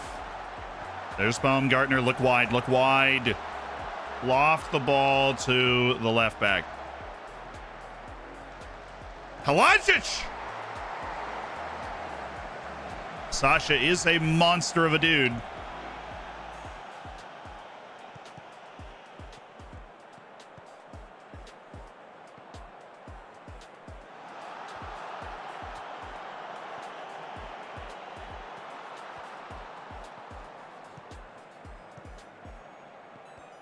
What you doing, Limer?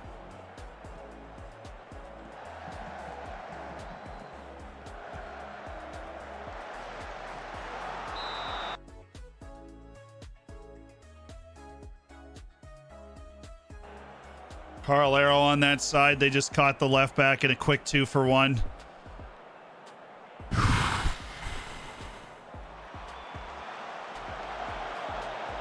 Kalajic 6'7". I don't know how tall he is. I just look at jumping reach, and I think his is 17.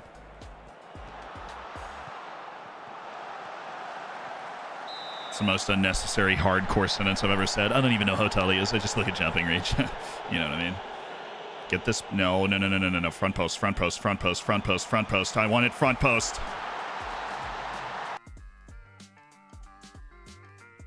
Hate everything.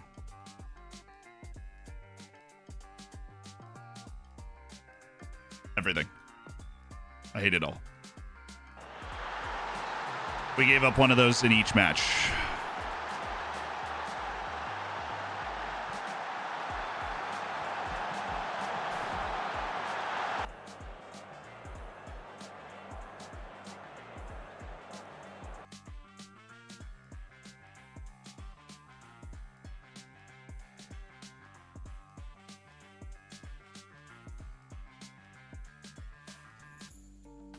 Bring off Yusuf Demir, bring Sevald down there, bring Baumgartner here as the box-to-box guy in the middle. And then the third substitute is Stefan Posch for Hannes Wolf, and he is going to come into the middle of the defense here.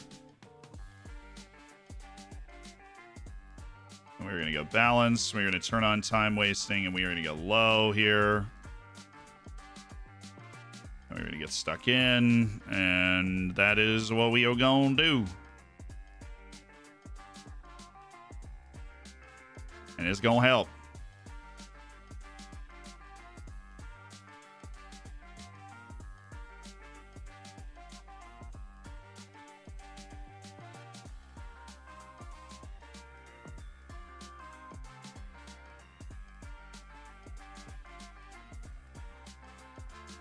Here we go.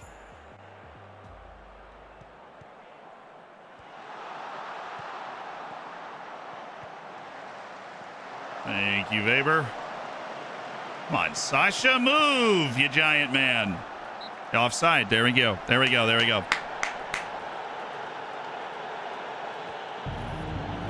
Wow, Senegal actually should have just scored. I'm watching a high. I simply cannot believe this dude did not score. That joke incoming.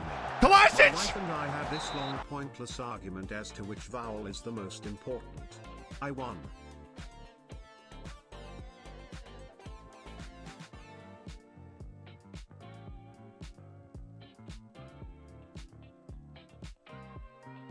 Long ball lost. Sorry, almost switch baby time. Dad joke incoming. My wife and I had this long pointless argument to which, as to which Val is the most important. I won.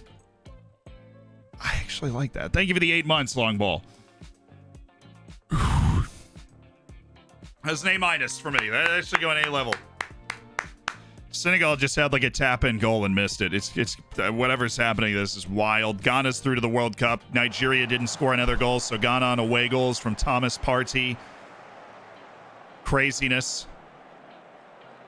All right, Baumgartner, float it to a tall guy, please. Well, we didn't want that to happen. Just slow him down. We've got the troops in full retreat. Thank you, Xavier Schlager. Thank you. Good slide.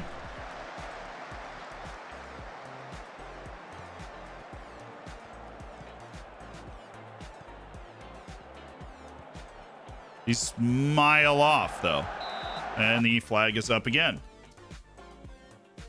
Hey, and we'll bring you back, and we'll bring you back. Just for future corners.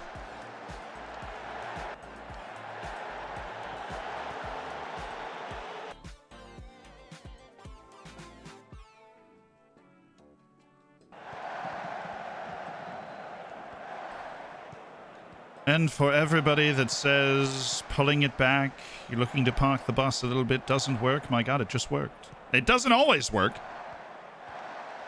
But it can be effective in this instance. And we have pulled back late, and we have won!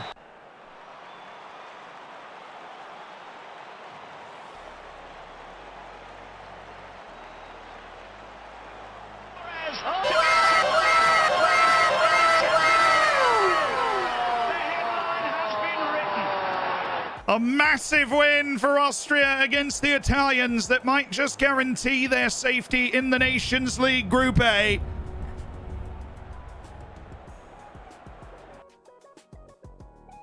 Woo! Let's go! Our defense is a problem, but we have won, and that is what matters.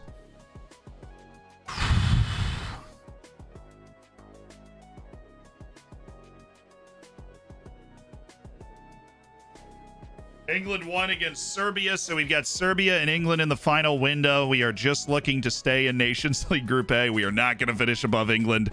They've actually, remarkably, England has guaranteed their spot in the semifinals with 2 matches to go out of 6.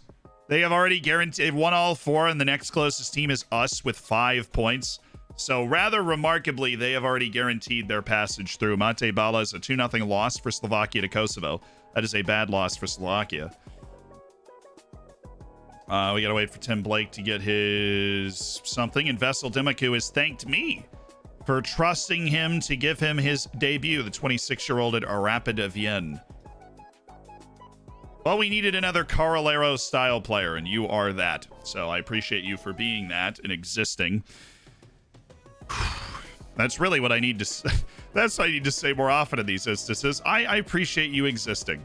You make my life easier because I can't go out and sign anybody for this national team. You are it. So I'm just really happy. You know, don't thank me. I'm thanking you. Thanks for being here. We may never know how good John Bancroft is. We've been scouting him for 6 months, and yet somehow we still don't know how good the Barbadian center back happens to be. Oi, oi, oi, oi, oi, oi, oi, oi, oi. Senegal's about to get FM'd in real style. Well, we'll see.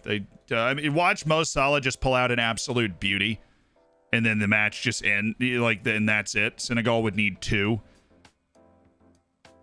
You ever consider going back to playing with wingers? I have from time to time. I definitely think that for the next showdown, I'm going to have the ability to play with wingers. Like in there, have a couple of my midfielders that can step out and play on the wing if I feel like we need to cancel somebody out. I feel like it's a valuable trait to have in a team to not be completely wedded to creating defensive width through a lot of tactical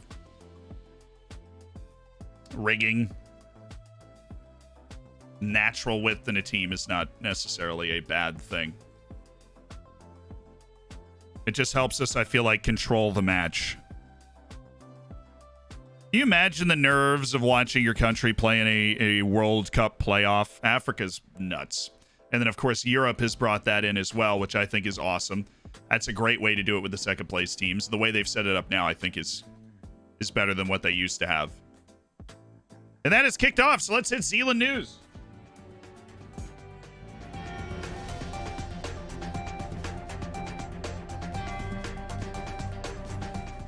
Hello, I'm your host, Zealand, here on Zealand News, the Zealand News Network. It is Ghana to the World Cup miraculously. The Ghanaian national team survives South Africa in the group stage in a ridiculous game, survives 0-0 at home, then goes on the road and draws it 1-1. 20 shots to 6 for Nigeria. 62% possession for Nigeria, but it doesn't matter when Thomas Partey gets the party started in the 11th minute. And, Nigeria just couldn't pull it back. I mean, holy smokes. You see that? Partey, 10th minute of play. Troost-Ekong equalized from the spot, but that was all she wrote. Ghana goes on the road, gets the draw, and is headed to the World Cup. Senegal and Egypt in extra time, trying to see which one of those two nations will be going to the World Cup in Qatar. Senegal has been all over the Egyptians, much the same as the Africa Cup of Nations final. I've clicked on everything except for what I meant to click on. And so we're having slight technical difficulties here. But that is the score. Let's take a look at some of the statistics real quick. The shots 8-3 in favor of Senegal, which does feel shockingly low. But I know for a fact there's been another shot on goal, so I feel like this is not entirely accurate. But we'll just leave that be then, because it's definitely not entirely accurate. Europe has also kicked off. Poland and Sweden, Portugal and North Macedonia in winner-take-all games with 2 tickets to the World Cup ready to be punched. And, of course, later today, you also have South America World Cup qualifying. Chile trying to survive against Uruguay. Uruguay, which has already clinched its qualification. Peru, Colombia are also in play. A Colombian win and a Peruvian win would see Peru go through. If both those teams happen to lose, Chile is still alive, as we'll see when we take a look at the standings right here. Chile, 2 points behind Peru, with a balanced goal difference, which means that if Chile wins, Peru draws, Chile would actually have the head-to-head as long as Colombia does not beat Venezuela. But, of course, that requires Chile to go out and beat Uruguay. The 4 teams already through. Brazil, Argentina, Ecuador, and Uruguay are in the World Cup. Thanks to 3 straight wins, the Uruguayans have gone from in serious danger to through. Paraguay, Bolivia, Venezuela are officially out based off of the other results. But the qualifying drama is going to be continuing all through the evening. And Zealand News has you covered. We'll be back after this. Oh, the craziness continues, and I'll tell you what, I think on that magic note of us moving up to 25th in the world rankings, sandwiched between the Netherlands and Senegal, after what could only be described as a mammoth win against the Italians, I think we should leave it there.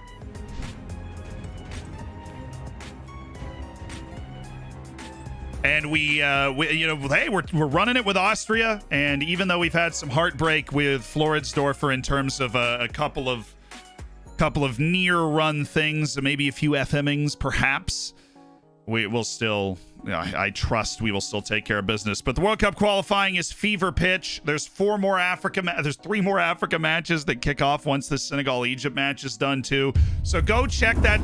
Seriously, go check that stuff out. I will see you guys tomorrow. We're going to raid somebody. Stick around for that. And 99 won't slap you, but 1 will. Oh, we already heard that one today. Gripo, thank you so much for the Prime, and I appreciate the dono. And that is because the Stream Elements activity queue is actually replaying. So we had heard it before because that was literally the joke that we had heard before, playing again. Let's rate somebody playing Football Manager, though. Who be on, who be around that we could go and hang out with. We love making somebody's day. So let's drop in on somebody that is maybe just started their streaming career. Somebody we haven't rated before. Let's just take a look. What about this lad?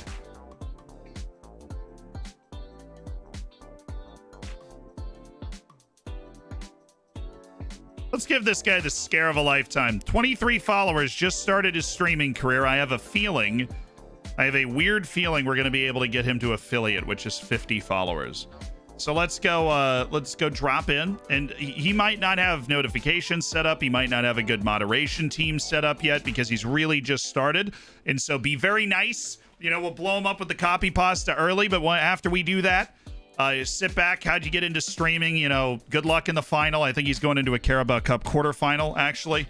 Gonna be interesting.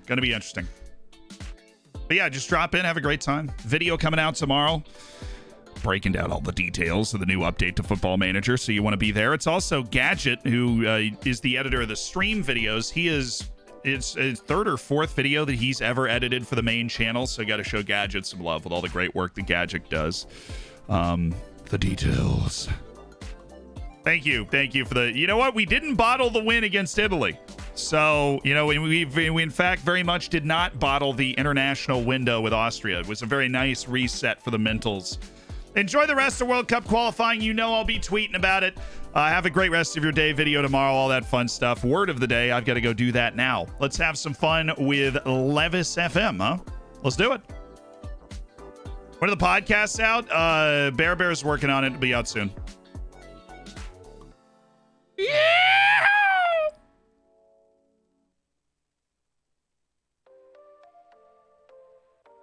All right, word of the day